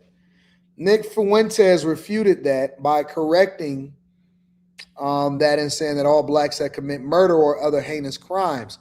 Yeah, I know the context behind it. People want to be stuck up on words. Thank you, Crimson. I love you, baby girl. All right.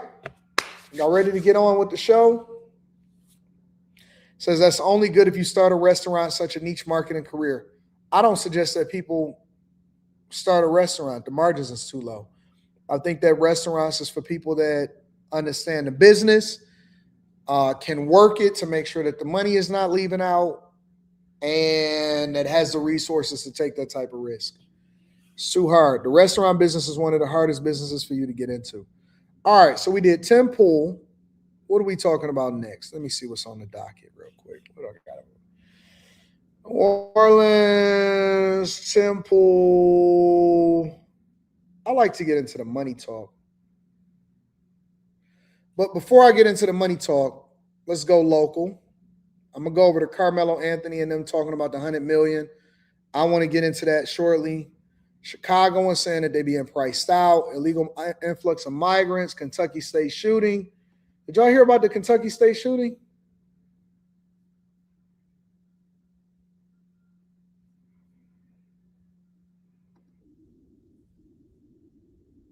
Long holiday weekend. 2 shootings believed to be gang-related over the long holiday weekend, both gunning down children.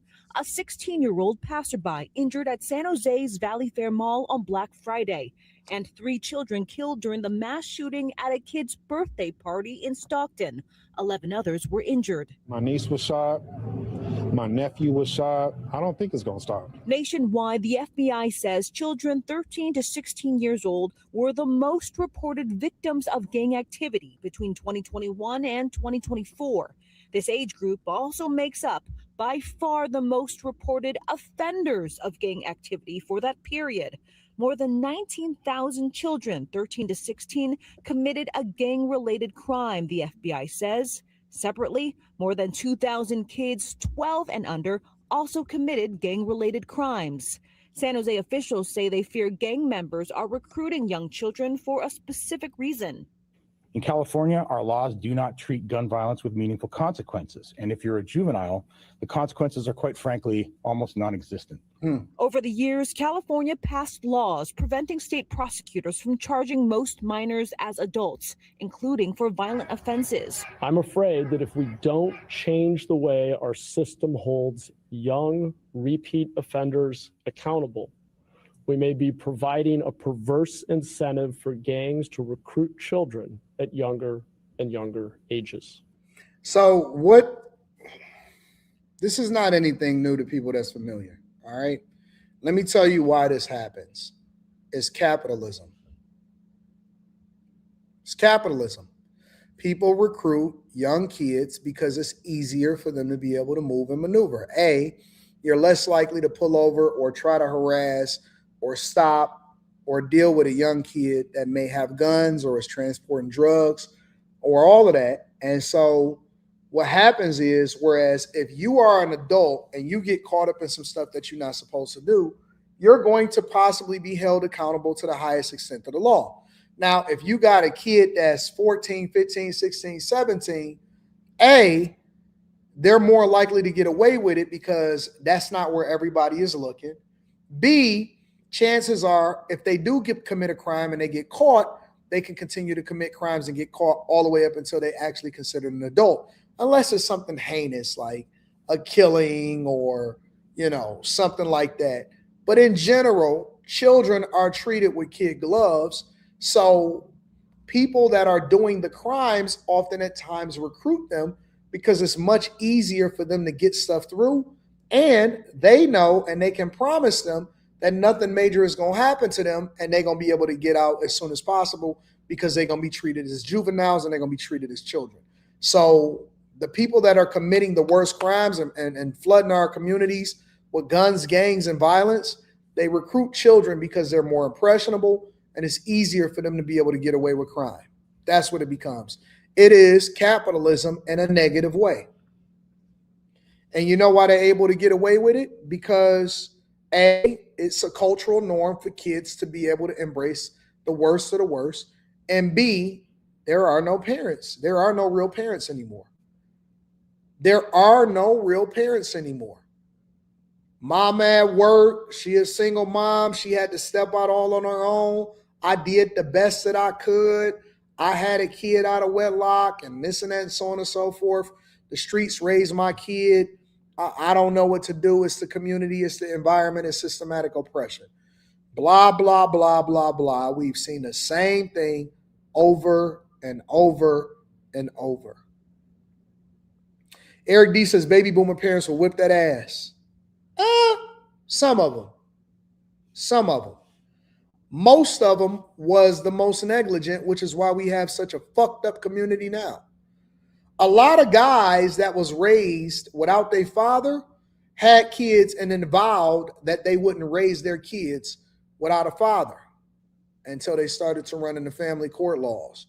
And they got their ass kicked and they was just like, you know what? You got it. You know what? You got it. Boomers fucked up. They wasn't checking for their kids. They was out here spraying the club up, doing what they wanted to do. Boomers was out here fucking up. Bad. Having a bunch of kids that they couldn't take care of, living on government assistance, ruining our communities and our culture. Boomers are the worst. Boomers are the worst. I think that more boomers are going to bust hell wide open than any of the next generations that's coming after that.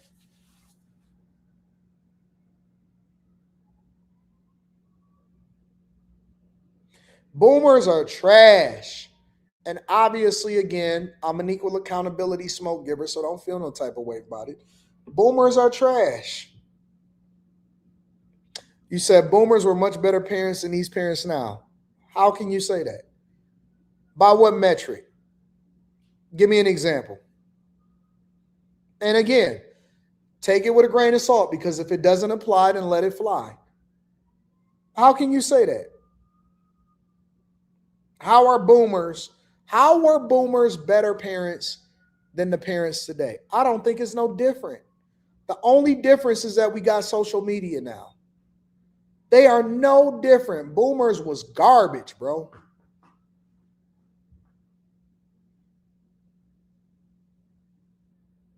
How was they any different?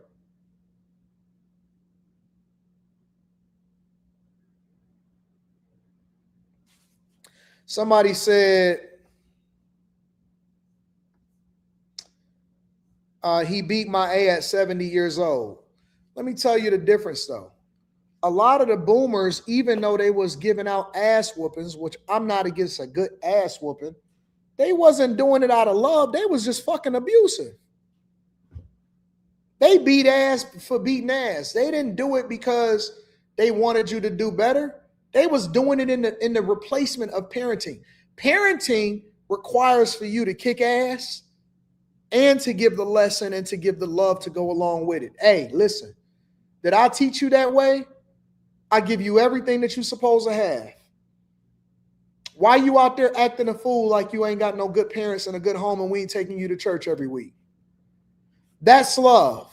So I'm going to get on you so the streets don't have to get on you, and you know you're supposed to do better and you ain't supposed to be acting like them little fools out there. Put your hands on that chair and don't say, and if you flinch, you're getting two.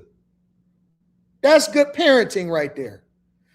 A lot of these boomers was whooping ass because they didn't want to take responsibility for the fact that they was bad fucking parents.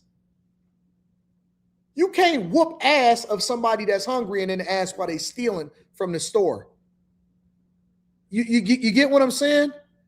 You can't have a kid that only want to go to school and their stomach is growling and they can't focus because they ain't had nothing to eat and they can't wait to get to school because that's the way that they feed themselves. So now they feel as though they got to turn to the streets to get a couple dollars because they can't see no future in themselves. And then they wind up doing some crimes and committing crimes and catching a record at a young age because their parents is fucked up. And then their parents want to beat their ass because they embarrassing them and they got caught, not because you was a great parent.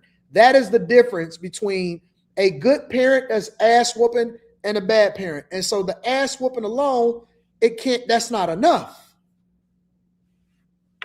That's not enough. You can't not feed me and then ask me why I stole from the store. I was hungry.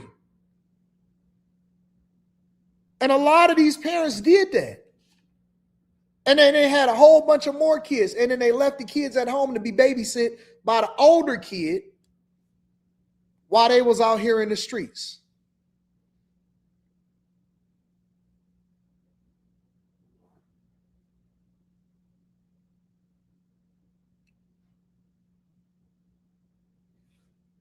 Tell me I'm wrong. This isn't the only time gang violence ended a child's life and forever changed the course of another's in Northern California this year. On Valentine's Day, police say a 13-year-old gang member allegedly stabbed and killed 15-year-old David Gutierrez in San Jose's popular Santana Row while Gutierrez was on a date with his girlfriend. The 13-year-old was with a group of teens who... What? On a date? What do you mean you was on a date? On a date with who? Prosecutors say mistook Gutierrez for an opposing gang member. Because if gangs believe that initiating kids as members is a loophole, is a way to commit violence without consequences. I don't know, man. I guess it's so weird because I don't think that things is any different than it's always been. I think that there's always been gangs. There's always been gangs. There's always been thugs. There's always been the streets. There's always been hoes. I don't think that none of this is new under the sun, bro. None of this is new under the sun. Nothing. I'm trying to figure out how is this any different than it's ever been. I don't see no different. When I was coming up, it was gangs everywhere. Gangs, thugs, all of that. It was gang fights, gang shootouts in the 80s and the 90s. There is no difference, honestly. And even though I hold the culture accountable, I'm so tired of people lying, acting like, oh man, the gangs was different back then. We was just breakdancing. No, you wasn't. I don't remember that. I don't remember that. I don't think that anything has changed. The only thing that we got is social media so that we can highlight it nowadays. I don't see the difference. What's the difference? That's not true. That's not true. Let me tell you what I remember.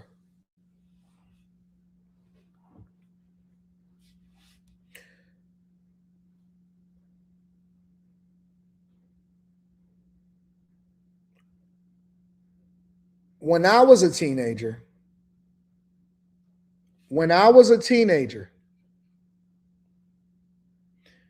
I remember going to sleep with an M14 under my bed, under the mattress.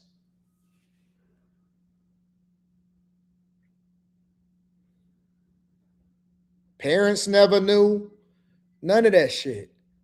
It was so much happening all in the streets. It's so funny to me when I hear people say, you don't know this or you ain't been to this. Nigga,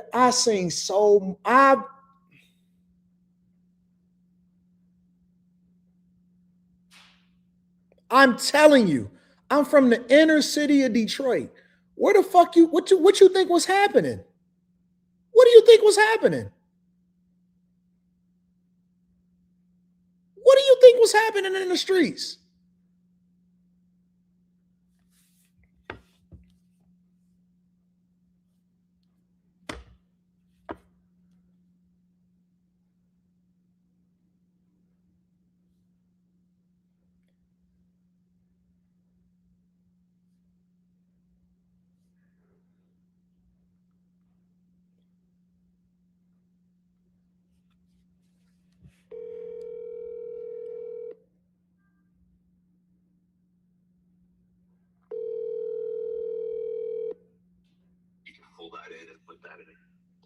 Hello, sir.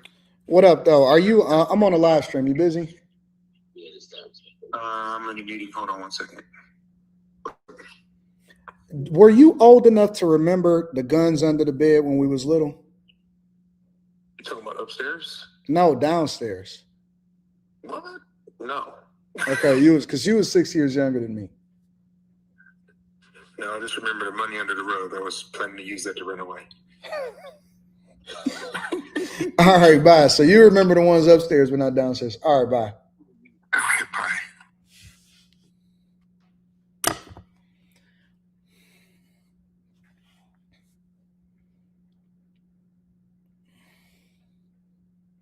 I can call my older brothers if y'all want to.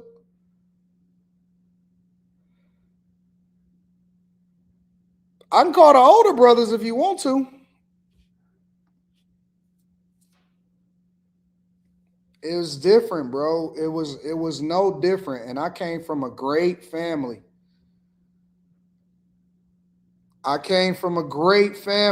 And it was no different.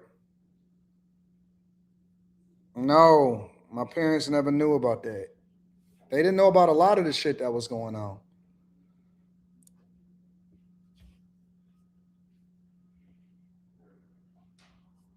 They didn't know about a lot of the stuff that was going on. I don't think that it's any different.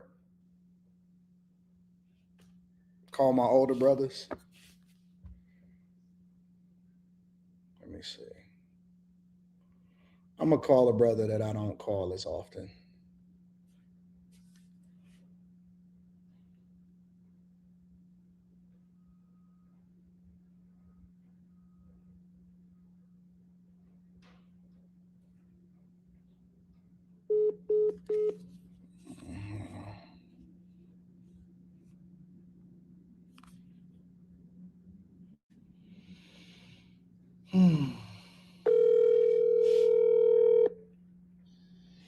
Hello. Yo, what up? I'm on the live stream. I got a question for you. What up, though? So, when we was younger, right, in the streets in Detroit, do you remember like guns under the bed and stuff like that? Do I remember? Yeah.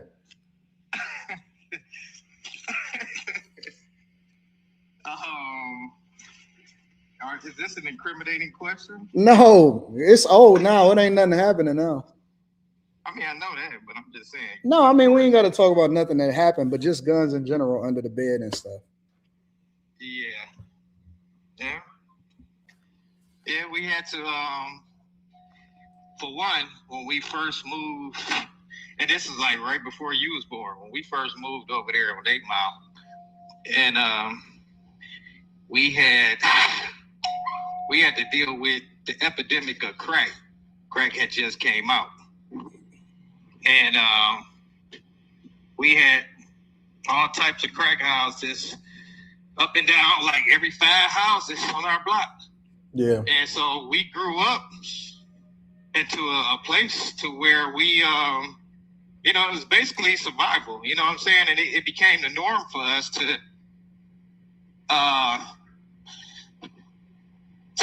come up. We came up with morals, but at the same time, we came up in a dangerous place. You get what I'm saying? Yeah. So yeah, we had to have guns and stuff because that's just what we knew to do at that time to protect ourselves, protect our homeboys, and that's just how we was at the time. I'm surprised none of us actually got arrested or went to jail or none of that type of stuff. Oh, now see, that was the most I got looking out. Yeah.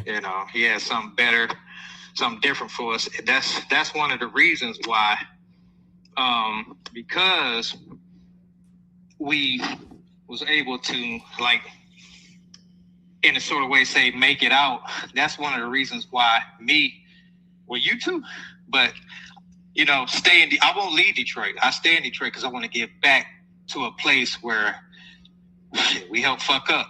You know what I'm saying? Yeah. If we was part of the problem, now we are part of the solution. Yeah. And that's one of the...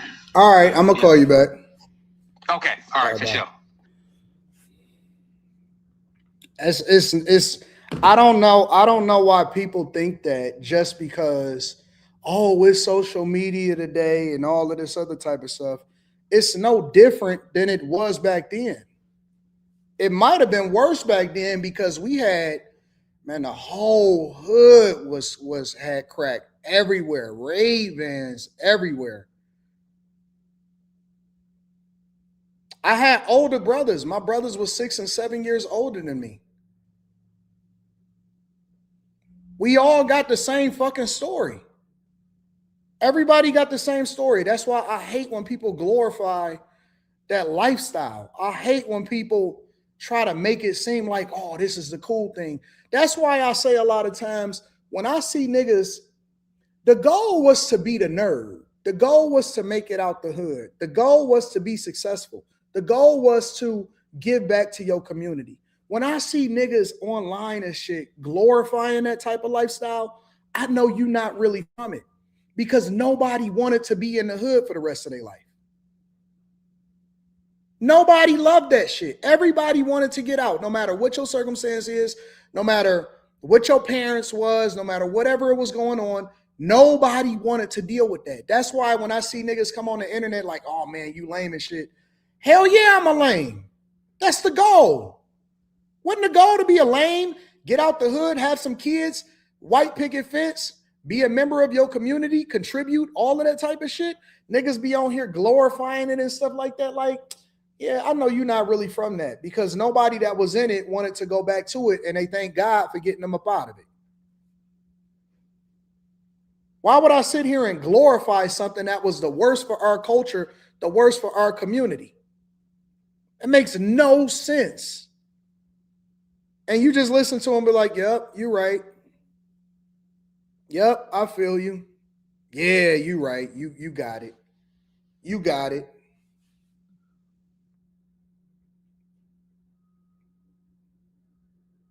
Nigga, my brothers didn't play about me. My brothers' friends, anybody. If anybody said anything negative to me, even to this day, they be like, man, that's just the internet. But shit, I wish they would have said that junk back in the day. My older brothers didn't play not one game. Not one game. I remember one time, nigga, I was in 6th grade going into 7th grade, about to go to middle school. And they had caught word that it was supposed to be something that was happening up at the school. And I was involved, and I wasn't even involved. That was just a rumor that had, man, them niggas pulled up so deep. Every single Sconey that was in the hood pulled up deep. All of them. Them niggas pulled up. So I remember it was they pulled up in a white Pontiac Sunbird. Them niggas pulled up so deep. I'm like, nah, ain't nothing happening up here. I'm chilling. I'm cool.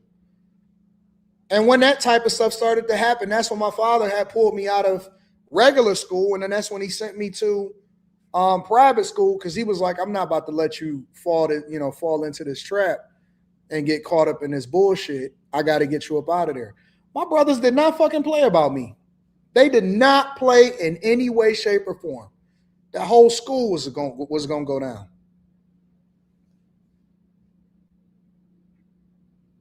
That's how it was growing up. That's how it was growing up.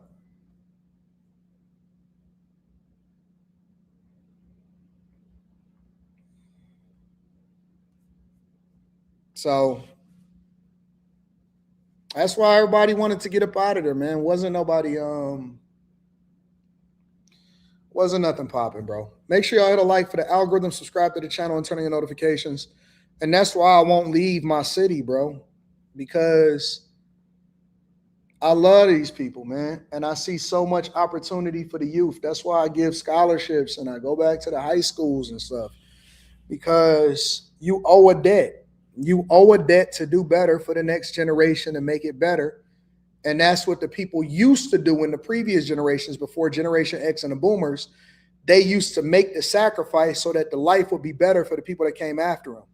And we got to get back to that. We got to get back to making sure that we do things that's good for other people, and focus on helping them not fall into that same trap. You got to be the example, because you was one of the ones that made it out. It's a lot of people that didn't make it out.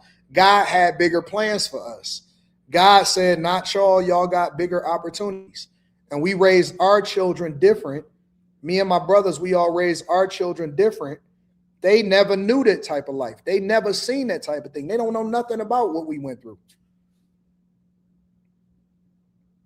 We survivors. And that's another reason why it's so disrespectful to see people that come over here illegally into this country and disrespect and try to pair us together. You can't pair us together. The fuck you talking about? We survived the crack epidemic. We survived slavery. We survived straight up segregation, racism. We survived dogs, water hoses. We survivors. And it's super disrespectful for people to try to make it seem like, oh no, we all in the same group. It's black and colors. It's not.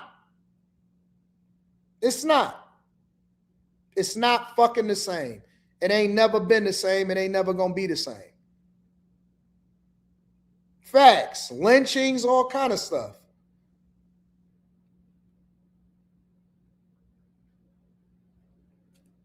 Nigga, they flooded the hood with crack. Do you know what that is? That is a epidemic in real time.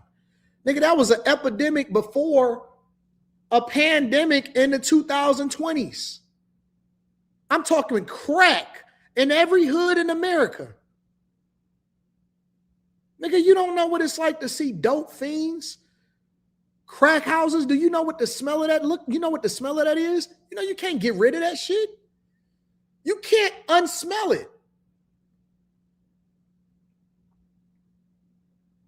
You don't know what that shit look like.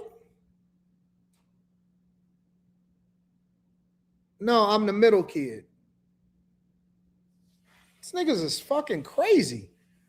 Heroin flooded the hood from the fucking government, from our own government. We not the same. You can't pair us to the same thing.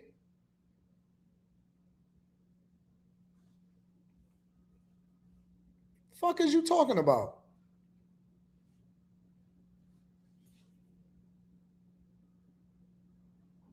We lived it every day.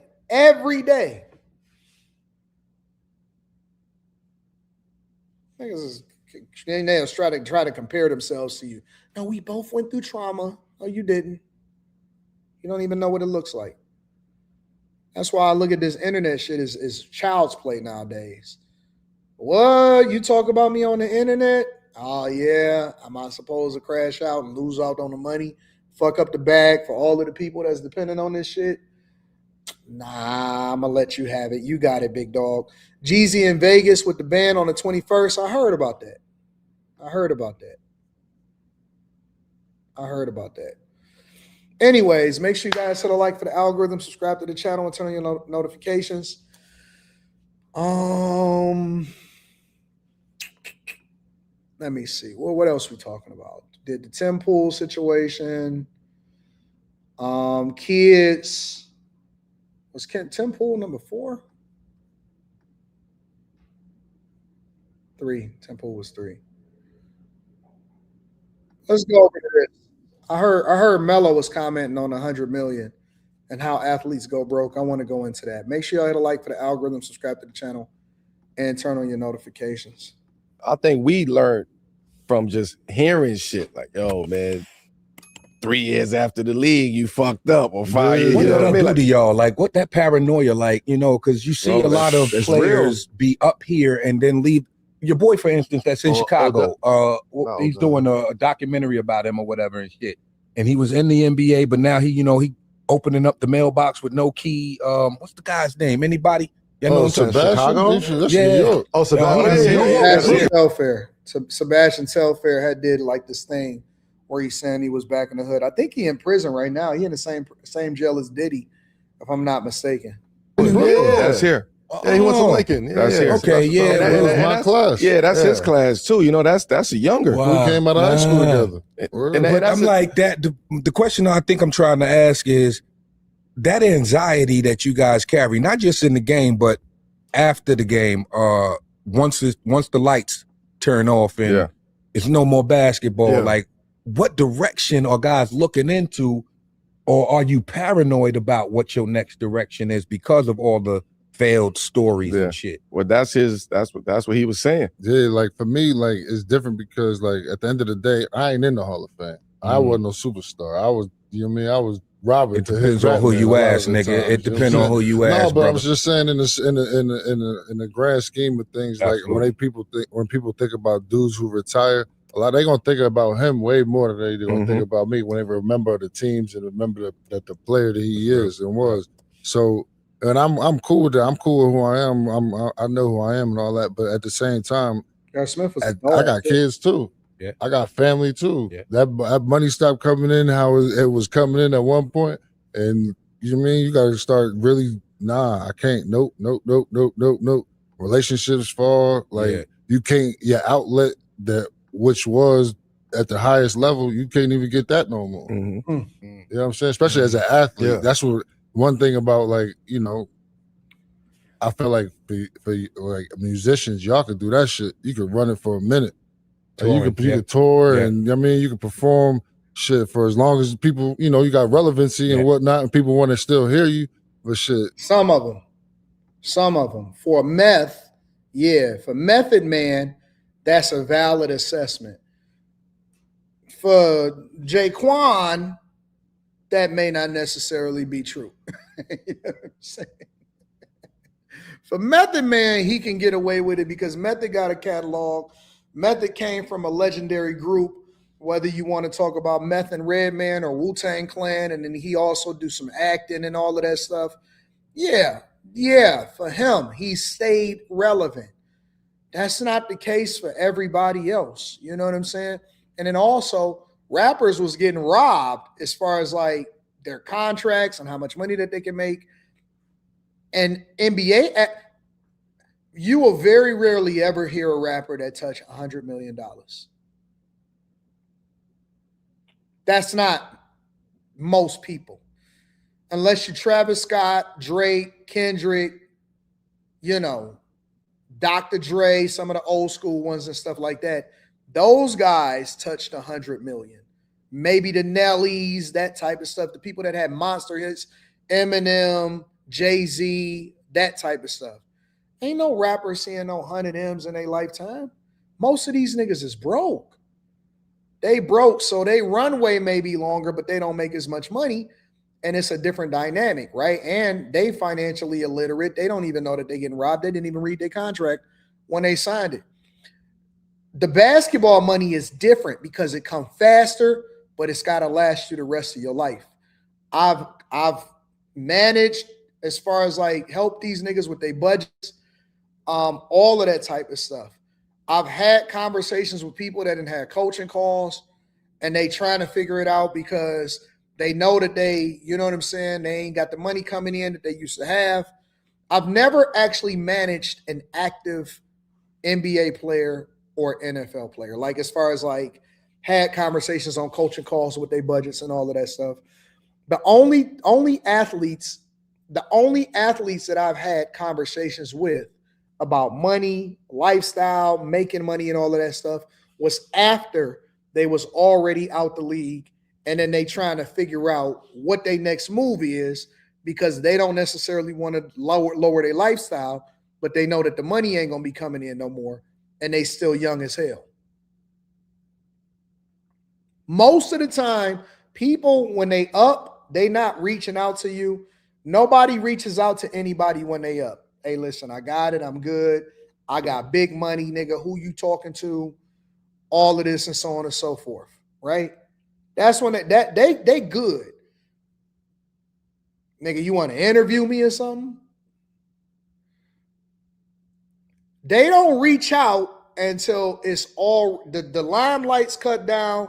They like your podcast, they kicking it with you. Then it's like, yo, what's going on, fam? Man, it's crazy out here. Then they reach out to you like, man, what do you think I should put some money into? You know what I'm saying? You know what I'm saying? That's when they want to kick it and they observe your podcast or they want to rock out with you. Hey, man, I love what you're doing, bro. They trying to figure it out in that front. So that's usually how it plays out if you're going to get somebody to reach out to you. And they don't directly ask you either. They don't directly ask you. They be on some like, man, when I come through, we should hook up. Then they want to, then it goes from there. you can only run that ball gonna keep bouncing for so long, bro. You know what I'm saying? Your last shot is your last shot. Shit. I feel like Odell caught a lot of heat for that this week, right? I think he was on the pivot, and I think he's talking about how, like, you know, $100 million ain't really $100 million, and how he ran through it. And, you know, I think Shannon Sharp, I think Chad Ochocinco, they were just like, nah, like, how does that happen? Well, $100 million. That's $100 million. Let's not get that. It's not 100, but it's not really $100 million in over a 5-year span. Pay attention, y'all. Right? Like you talking about taking 58 to 60%, 58% or 48%, half your check. Right? So that 10 goes to 5 over 5 years. Right. That hurt. I don't care. And I know people still gonna be like, listen, man, but it's still 50 million. Imagine giving $50 million to the government that they never picked up a basketball. Man, taxes is robbery. It is highway robbery. If there is anything that I lose sleep over in my lifetime, if there is one thing that I lose sleep over, because I don't lose sleep over much at all. If there's the only thing that I ever lose sleep over, it is taxes. That's the only thing that that I'll maybe spend an extra 15 minutes thinking about before I go to bed. Like, damn.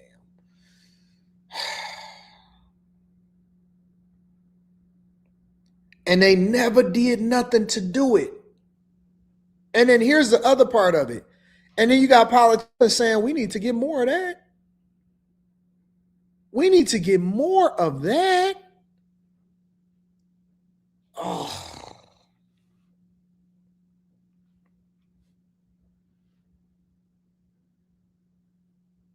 Taxes, boy.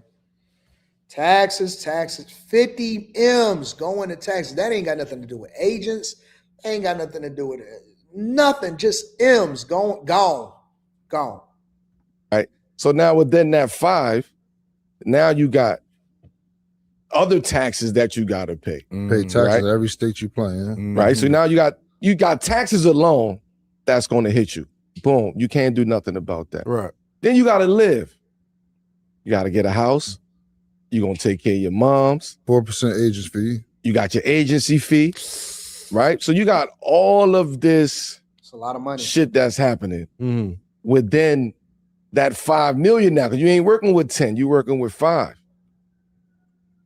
So now you got to bust down to 5. Wow. Yeah. Right? Yeah. And you telling you yes, you got to change your lifestyle, but your lifestyle changes drastically. 100%. And that drastic lifestyle change fucks you up mentally. And then you probably got child support. Your chick, a lot of these dudes wind up getting divorced after they get out the league because they ain't bringing in the type of money that they ain't bringing in the type of money that they used to bring in no more. And they used to be over there sitting on the bench with all of the freshest, newest gear with their big chains on and stuff like that. All of that's going away. Pawn shop, eBay, right? Sponsorships is gone because you're not on the floor no more. No more shoe deals, no more Jordan brand deals, no more none of that, bro. Everything is gone. You are now only left with whatever you made, and you have to figure out how to make it multiply and or stretch while still living and trying to figure out how you can pare down your lifestyle because you're used to being up here. See, it's much easier to go from here to here than it is to go from here to here. It's way harder to adjust down than it is to get used to the going up. You can figure out how to spend some money. It's hard to figure out how you need to budget for the rest of your life. Life.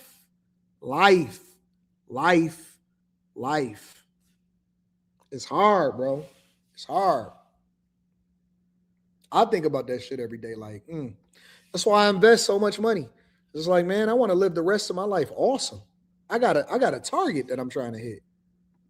Right? That's the gray area that fucks a lot of athletes up. Okay. because they sit in this space of transitioning from having this to now got to budget on a day-to-day basis. I got to budget how I'm going to pay my mortgage. I got to budget how I'm going to pay my car note. I got to. It says sign a prenuptial agreement. That ain't got nothing to do with child support.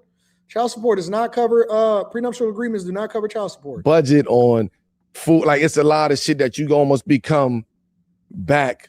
You got to come back to reality now. Right. Because now you ain't got the bread. You got to be honest. Modest and honest. You got to live with modest. yourself. Yes. And you got to be willing to accept that. So I feel what Odell is saying. You know, years ago, Spreewell said, I can't live off $7 million a year. Yeah, remember that? Thought he was crazy. People thought he was crazy. Yeah. It's not crazy because everything is relevancy, right? If you're gonna live this, if you here and you live in this lifestyle over 5. And here's the worst part: you'll never ever be able to convince people to understand it from your lens, because people can't imagine what $7 million a year. They like, man, boy, do you know, man, $7 million will last me for the rest of my life. You'll never ever be able to resonate with people until they get it and realize, wait a minute, this is different than I thought it was. I'm actually in trouble now. Nobody will ever be able to understand it. So a lot of these conversations is going to fall on deaf ears because they ain't never touched, an M before. If you've never touched the M before in less than a year, then you're never going to understand it. See, look, $7 million a year. If you live poor, you'll be fine. It's like talking to a wall. It's talking to a wall. But guess what? Some of y'all make $100,000 a year. And y'all say, man, I'm still living paycheck to paycheck. You know what the nigga that make $30,000 to $40,000 a year is saying?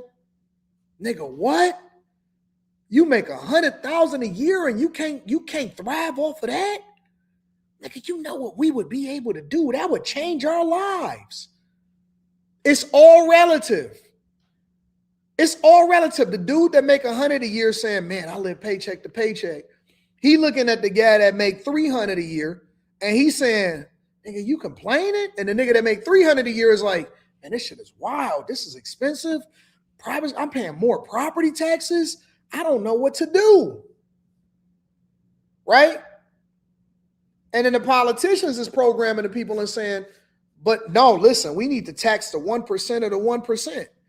And the person that make an M a year, he got 7 people that he taking care of. He got the mama, he got the payroll. He trying to build businesses. He invests in a crazy amount of money, so he ain't really liquid like that because he trying to figure out how to make it work, how to make it stretch, how to make it multiply.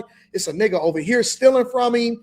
His account, he don't know what's going to happen on his tax bill. He paying attention to the jobs report because he know that the taxes is who going to get elected because the tax is a little different. So it's all going to be relative, right?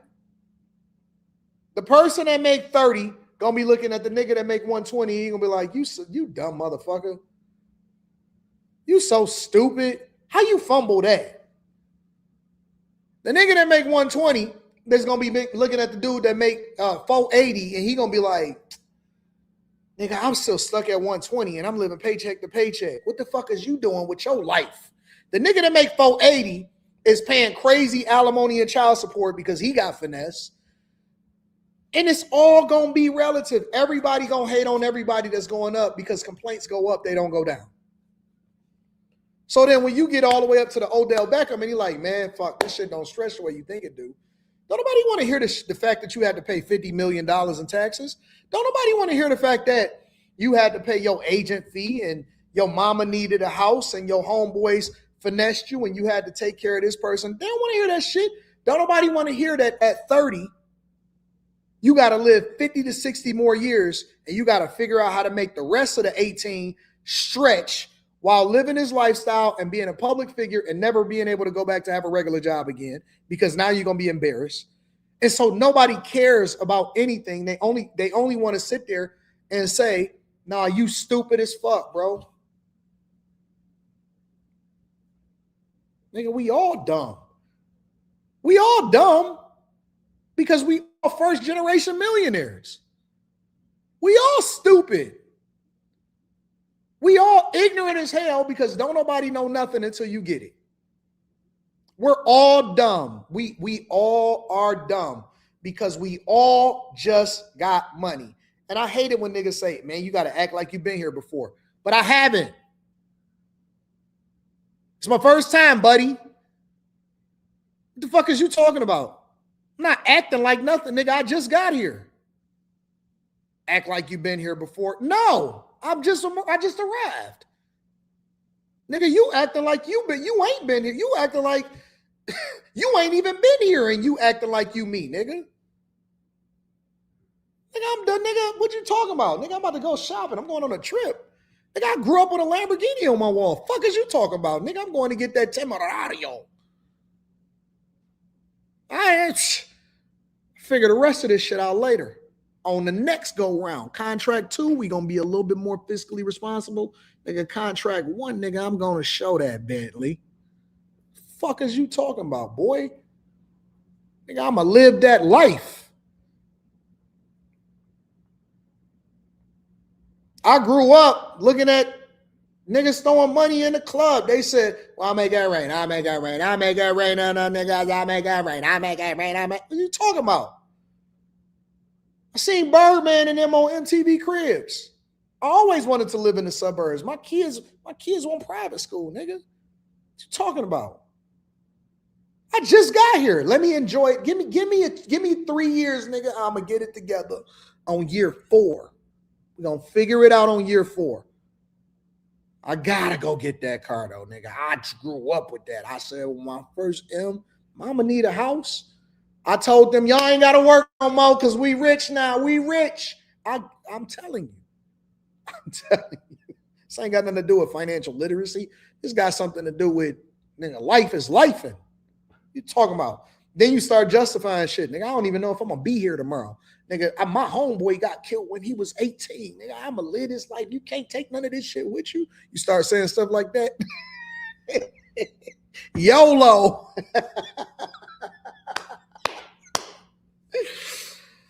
Oh. 7 years, 100 million is not 100 million. Mm-hmm. You're not even seeing 50 of that million at all. Crazy. Right? So it's a lot of shit that comes into play with that. Now, if you fuck that up, well, that other half, yeah. I was about you to know say, what I mean? You fuck whatever that is up. That's on. That to what happened with Bassie, you know what I mean? And the way that's happening. I with Bassie, I don't like that nobody is reaching out or saying, yo, come on, let's talk, let's chop it up, because we a fraternity. Like how and you're not gonna fuck with everybody. My joint is like, how is he not like as somebody like running somebody's camp or like, you know, Adidas ain't paying him to be like, you know, that's the relationship. Okay. And this is why he's feeling that way probably. Yo, Adidas, I was the face of your brand at 15 years old. Right. Like, for those of you that may not know, I'm gonna make a general announcement. I have 4 channels. If you want to go over to the Darth Anton channel, if you want to go and look at all of my old vlogs on the Anton Daniels channel, or if you want to go and look at any of the new stuff of what my life is like and all of the original content that you would love to see, it is over there. Make sure you hit a subscribe. Make sure you hit a like for the algorithm. Subscribe to the channel and turn on your notifications. God bless. I played in the league now. I got pension now. You know what I mean? I got almost 10 years in the league or 10 years in the league. So I did what I was supposed to do. Right? From high school as a high school phenom, a little kid, family, basketball royalty. You made it out of that. And you did 10 years in the NBA. You had a career. Right.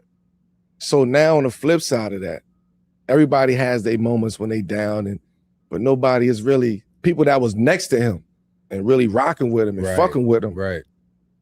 That's the sad reality of this shit. But that question why would have to be asked to him. Yeah. That would have to be. And a lot of it is it's self-indulging. Like it's self-sabotaging. Like we self-sabotage ourselves. From the outside looking in, it feels like, the outside looking in, it looks like as an athlete, you have to feel like the ego has to take a check before We anything else has to. self-sabotage ourselves as an athlete. Right. We just that's what we do. Right. We self-sabotage. We our biggest critics. We our biggest hater. So that's why I'm here, athlete. Anybody say, man, fuck them niggas. We don't care about what they say. They really don't. We really don't, because we are. You ain't gonna say nothing that's gonna hurt me more than how I already feel about a certain situation. Right. Yeah. That's you get what I'm saying? So I just hope this, this situation, Bassey being able to open up and really, I think tell he his made story. a pivot. Yeah. I think he made a pivot. So now he realized, okay, and he made mistakes, or he put himself in a lot of situations. I'm digging the video joint. He's. It's all, like I said, it's all relative. It is what it is. You learn, you live, you learn. You make the adjustment, and you go and get to that bag. Make sure you guys hit a like for the algorithm. Subscribe to the channel and turn on your notifications. Let me read some of these chats really quickly, and then we're going to move over to the next conversation. Martin Muhammad says the big four, BKs, LKs, Sconies, Earl Flynn's, Young Boys, Dexter Boys. Should I keep going? You forgot the 7 Mile Bloods too. Puritan Avenue. A lot of people don't know about the PAs. TS Car Wash and Detail Service says, NBA players have the option to get all of their salary for that season in 6 months or a year. Yep, I sure do. Fly M's. Lex, please, says, Rich for me is my bills on auto pay. I'm simple. Shout out to Lex. 80 preach. Nothing better than experience, says TS.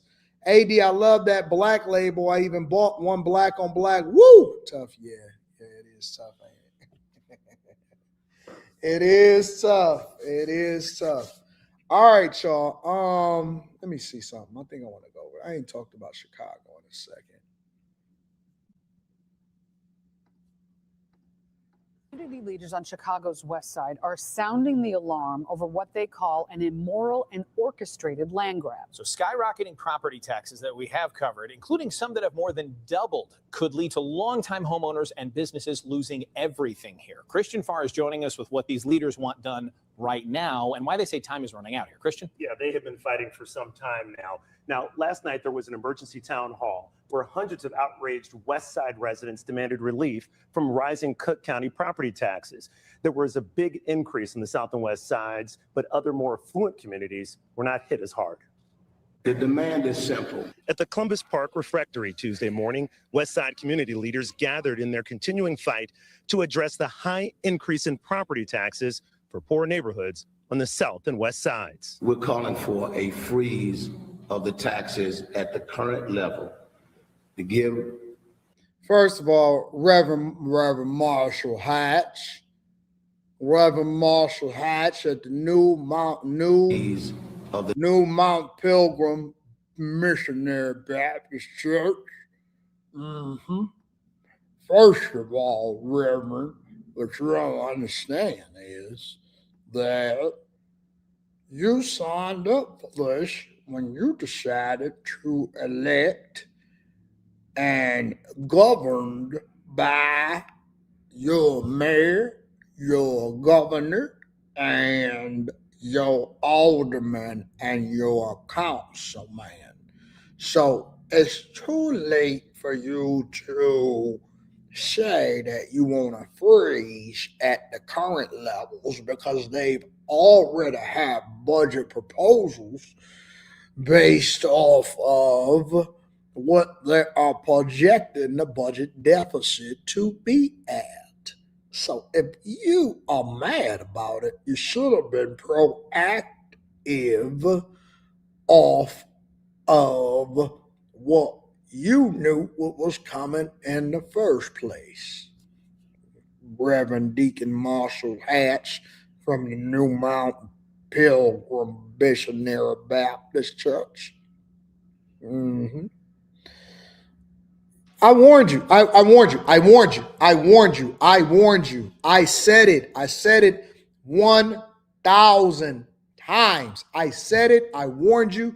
I've been screaming it from the mountaintops that this is the next step. Now you come reactive instead of proactive, showing up, asking them to give me a freeze on new property taxes and near or around New Mount Pilgrim Missionary Baptist Church because we've been priced out and our land is being stolen from us.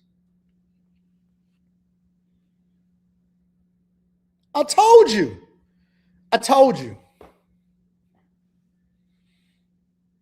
Give me the loot. Give me the loot. Give me the land. Give me the land. Give me the loot. Give me the loot. Give me the land. Give me the land. Give me the loot. Give me the loot. I warned you. Taxes at the current level to give the people downtown a year to work with us to straighten this out. Even older homeowners who have access to tax breaks are struggling to pay these growing bills. You retire, you think you're going to have enough money, and then your property taxes go up more. So that break that they think they gave me didn't help because the taxes went up. The Cook County Treasurer's Office says the south and west sides were hit the hardest, with West Garfield Park seeing a 133% increase in property taxes and Inglewood seeing an 82% increase. But 17 north and northwest side communities saw increases under 10%. And more specifically, affluent Lincoln Park was hit with only a 5.9% increase. The man assessed us, but he didn't assess downtown. He didn't assess any corporations. I'm sorry, ma'am.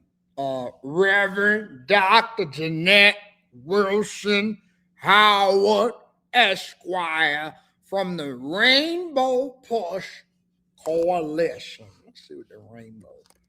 Right, that sounds very gay. The Rainbow Push Coalition. How disrespectful. Building a beloved community. Look how bad this website is.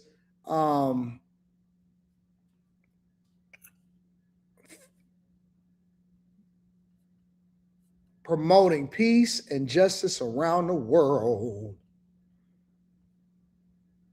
International Human Rights and Civil Rights Organization founded by Reverend Jesse Jackson to empower people through the effective use of grassroots advocacy, issue orientation, and connections between the greater community and disenfranchised. They want us to donate.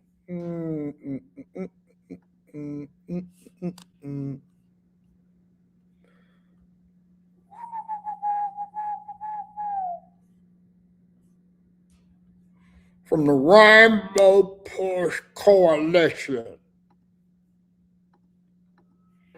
What she don't understand is that the reason why they are getting a freeze/tax break for the businesses downtown, and this has been explained thoroughly to you guys, but I'll do it again. I'll give you a quick crash course from a C student, that is because that's where the businesses are fleeing from Chicago. And so because they can't rent, it depreciates the value of the property itself. And so now they're not only getting tax breaks, they should get a tax reduction because they're not bringing in income because they have a high vacancy rate, which you then have to shoulder that burden to people. And I told y'all that this was going to come at the behest of the middle class and the poor people. Poor people are always going to be the ones that suffer when you have politicians promising to do socialism or tax rich people.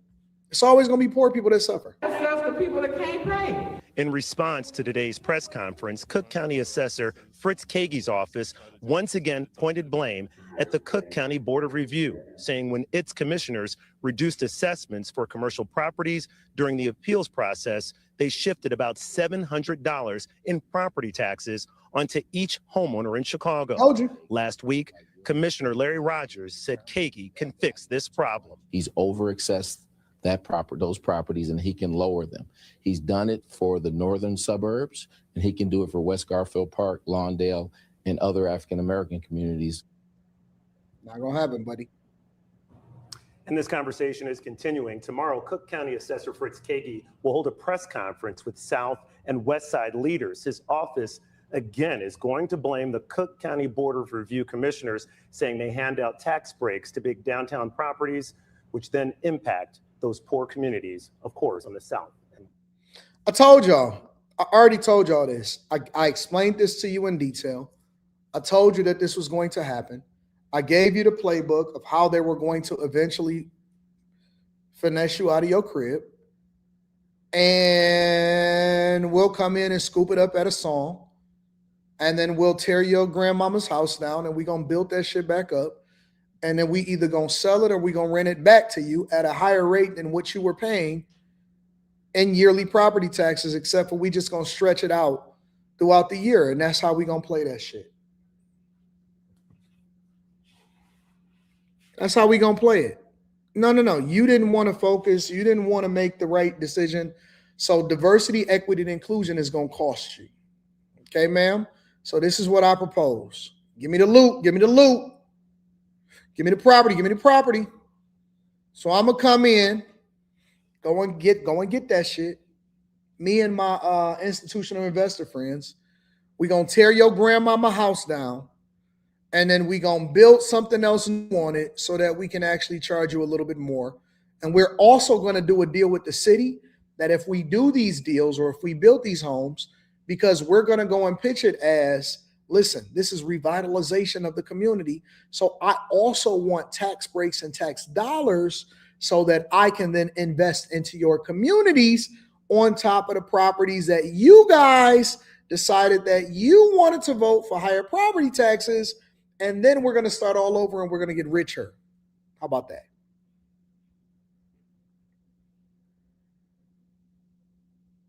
Is that cool? And then we're going to rent it back to you. And we're going to give you a deal. Don't worry, we'll give you a deal. We'll give you, if you make 3 times the rent, first month's free. We're going to get it on the back end. Don't worry about it. First month's free. And we're also going to give you a welcome gift.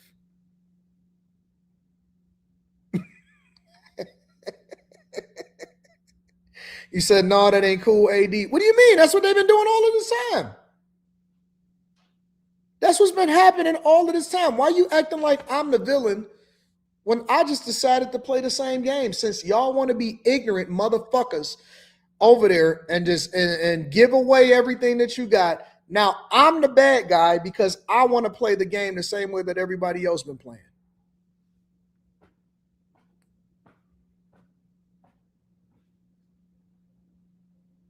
I thought that y'all was more concerned about Beyonce and them. Nothing wrong with that. We're going to tear that bitch down and we're going to buy it for a song. Absolutely. And y'all know that shit. Listen, raising the property taxes in the hood is a good thing. Anton, why is raising the property taxes in the hood a good thing? Because y'all don't feel like it's going to be worth, y'all don't value it if y'all not being charged a lot for it. You know what I'm saying? Like, if it's not costing you a lot of money, then you're not going to feel like I'm actually doing nothing for you. So let me go ahead and raise property taxes, turn up on you. You know what I'm saying? And then you're going to feel like it's worth something because you got to pay a whole lot of money for it. Because every time that I give y'all a solution and I say, hey, man, you should stay over here for $960, $925, and then fix it up or make it livable and then be able to save and all that, y'all say, oh, no, nobody want to live over there. Fuck that. But then when me and my friends come over and then we fix it up and we buy it, and if we rent it back out to you for $3,000 a month, then you're going to feel like it's awesome. Man, look how great this area is becoming.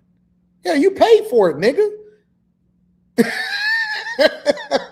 Every month you pay for us to make sure that the area feel better. I'm going to take 50%. I'm going to put 25% back into it.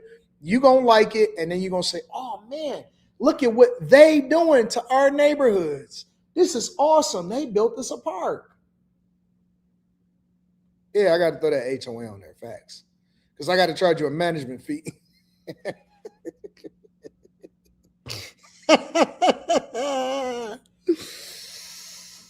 Oh, make sure y'all are like, this is what y'all love. You're not going to feel like they love you unless they give you a little bit of pain.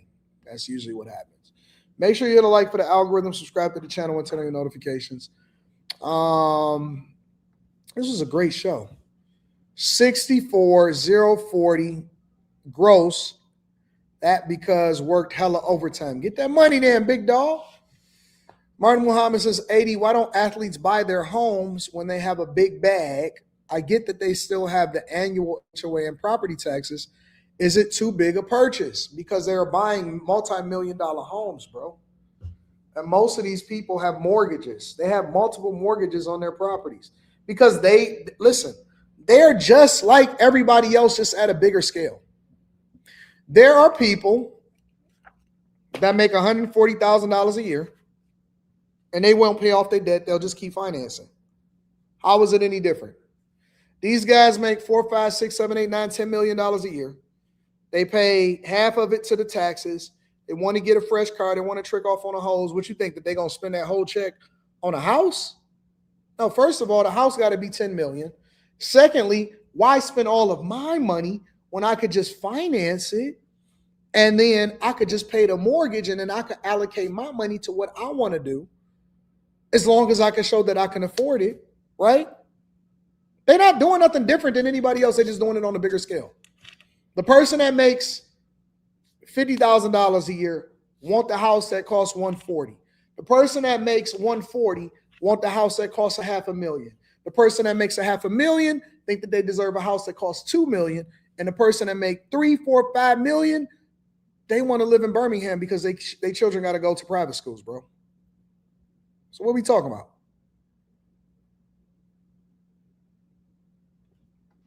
Now, but think about it though, Martin Muhammad. Think about it like this. Look at it from this lens.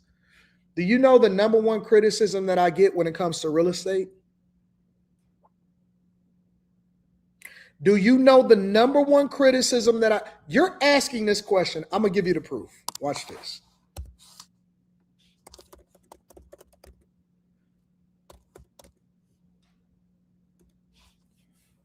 Watch this, watch this, watch this. I am going to show you property and give you an example, right?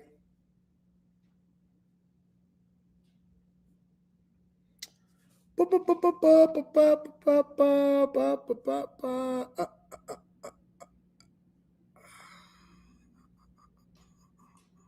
gotta find it. Give me a second.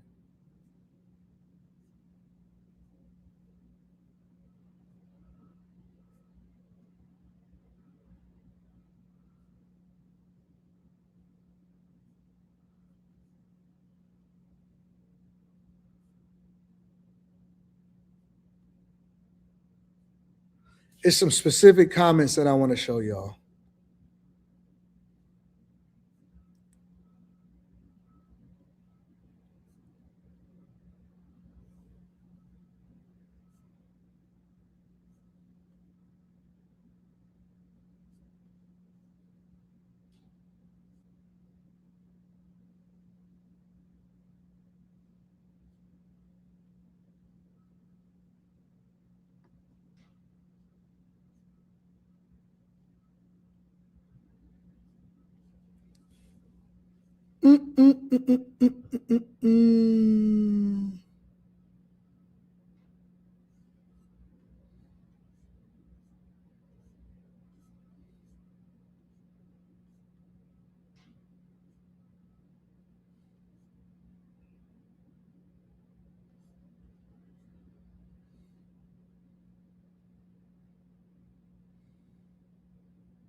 Stuff like this, right? Sterling says it's only 2 ways to make money. This is a video that I did where I was talking about the real estate. It's only 2 ways to make money with real estate. Also, people with money and credit don't use their own money. Also, if you are renting the property, it will take years to get a return on investment. It's better to build multi-units in construction. So, for example, they're trying to convince me, right? They're trying to convince me that I am supposed to what? Not do it. I feel it's slightly misleading to a degree, whatever, blah, blah, blah, blah, blah. All of this type of stuff, right? They're trying to convince me that I shouldn't pay all cash, that I need to make sure that what? I get financing. Nostalgia. So this is either a money laundering operation or a questionable tax shelter. This brother should be careful, because financially it doesn't make sense to tie up millions in a property, but you still have to pay property taxes on the income and pay for maintenance and expenses and property management in Detroit, of all places. They will tell you not to do it. I'm telling you that some of the biggest things that I hear is people telling me that I am stupid for using my money to build homes cash or to buy homes cash or to pay off my property. I get emails every day of people that criticize my decisions to pay cash, build cash, limit how much I charge people in rent, hold on to the asset, but instead, listen, you're dumb. You're dumb, buddy. You're stupid. All the time. All the time. Every day. It's crazy. Look, don't know if it's true, but I heard his father passed and left him a lot of money. So don't compare yourself to his situation when he might not be telling you that he got a lot of money to start off with. And then, of course, somebody shut it down. But anyways, I mean, I get all of that, all of this all the time. All the time. Every day. Instead of people embracing what I say, people criticize and say that I shouldn't be doing it, and it's some hate.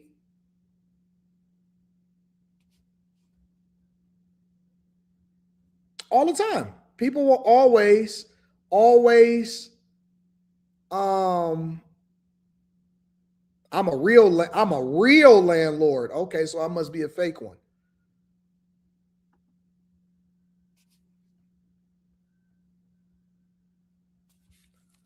So much humble bragging. What are the steps to question? Like, it is what it is. So you're never going to please everybody. Even if you are 100% ownership, don't have any debt whatsoever, and you give the game to other people, and you show your receipts, none of it is going to be enough for everybody. So you just keep doing what you're doing. A winner is not going to stop winning. A winner is just going to continue to evolve and continue to make it make sense. So you don't complain about it. You just continue to do what you do. You just continue to run it up. All this is done in Chicago by the Democrats. Mrs. Bailey, what up, Mrs. Bailey? Says, great show, Anton. Today's word is value. Chip Burner says, as a black man was stabbed by an illegal in Charlotte, North Carolina, light rail last week. The illegal was deported twice already. Trump spoke on it. Yeah, I heard about that too. Heard about that also. Facts, Mika. 80, don't you know you from Africa? Facts.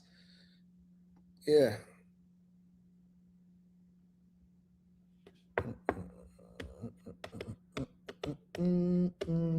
He said, your boy is literally doing the same thing, except he's selling each home he builds instead of rent. It's definitely possible. One of the things that he's doing, let me tell you the difference.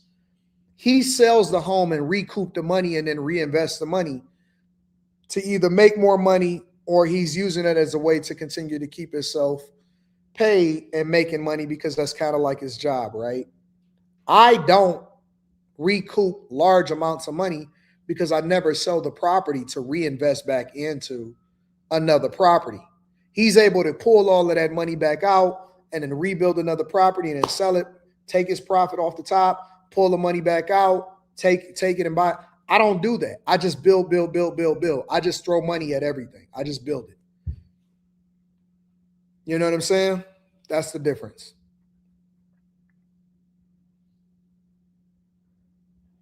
Somebody said, I've seen the receipts and teamwork between you and Rita. Y'all ain't playing.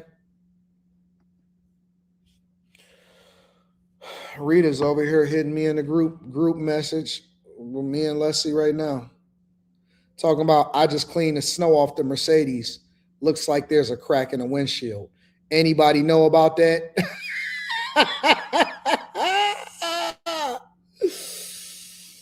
Oh, she over there checking us about the Mercedes.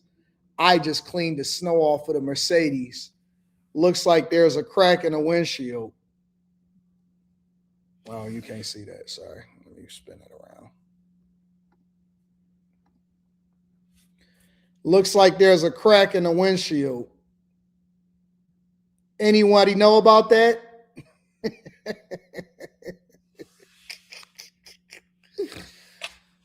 I'm not. I mean, you see, me and Leslie, we don't even answer. Whenever we get questions like that, we just go ahead and tuck off like this. I'm not about to. I'm not answering that shit. Leslie ain't answered. I'm not answered. Anton, are you over there messing up my car? I don't know nothing about that car. I'll be driving the nav. I'm not even gonna answer it. I ain't saying nothing. I ain't got nothing to say. Anyways, make sure y'all tap into the Patreon. Link is in the description. Teach Henley. 40% off your first order. 20. I got real life problems in real life. I don't have. Y'all think I be sitting here dealing with this internet shit? I got family group chats checking me about a windshield. I love y'all. I appreciate y'all. I'm gonna holler at y'all later. Peace.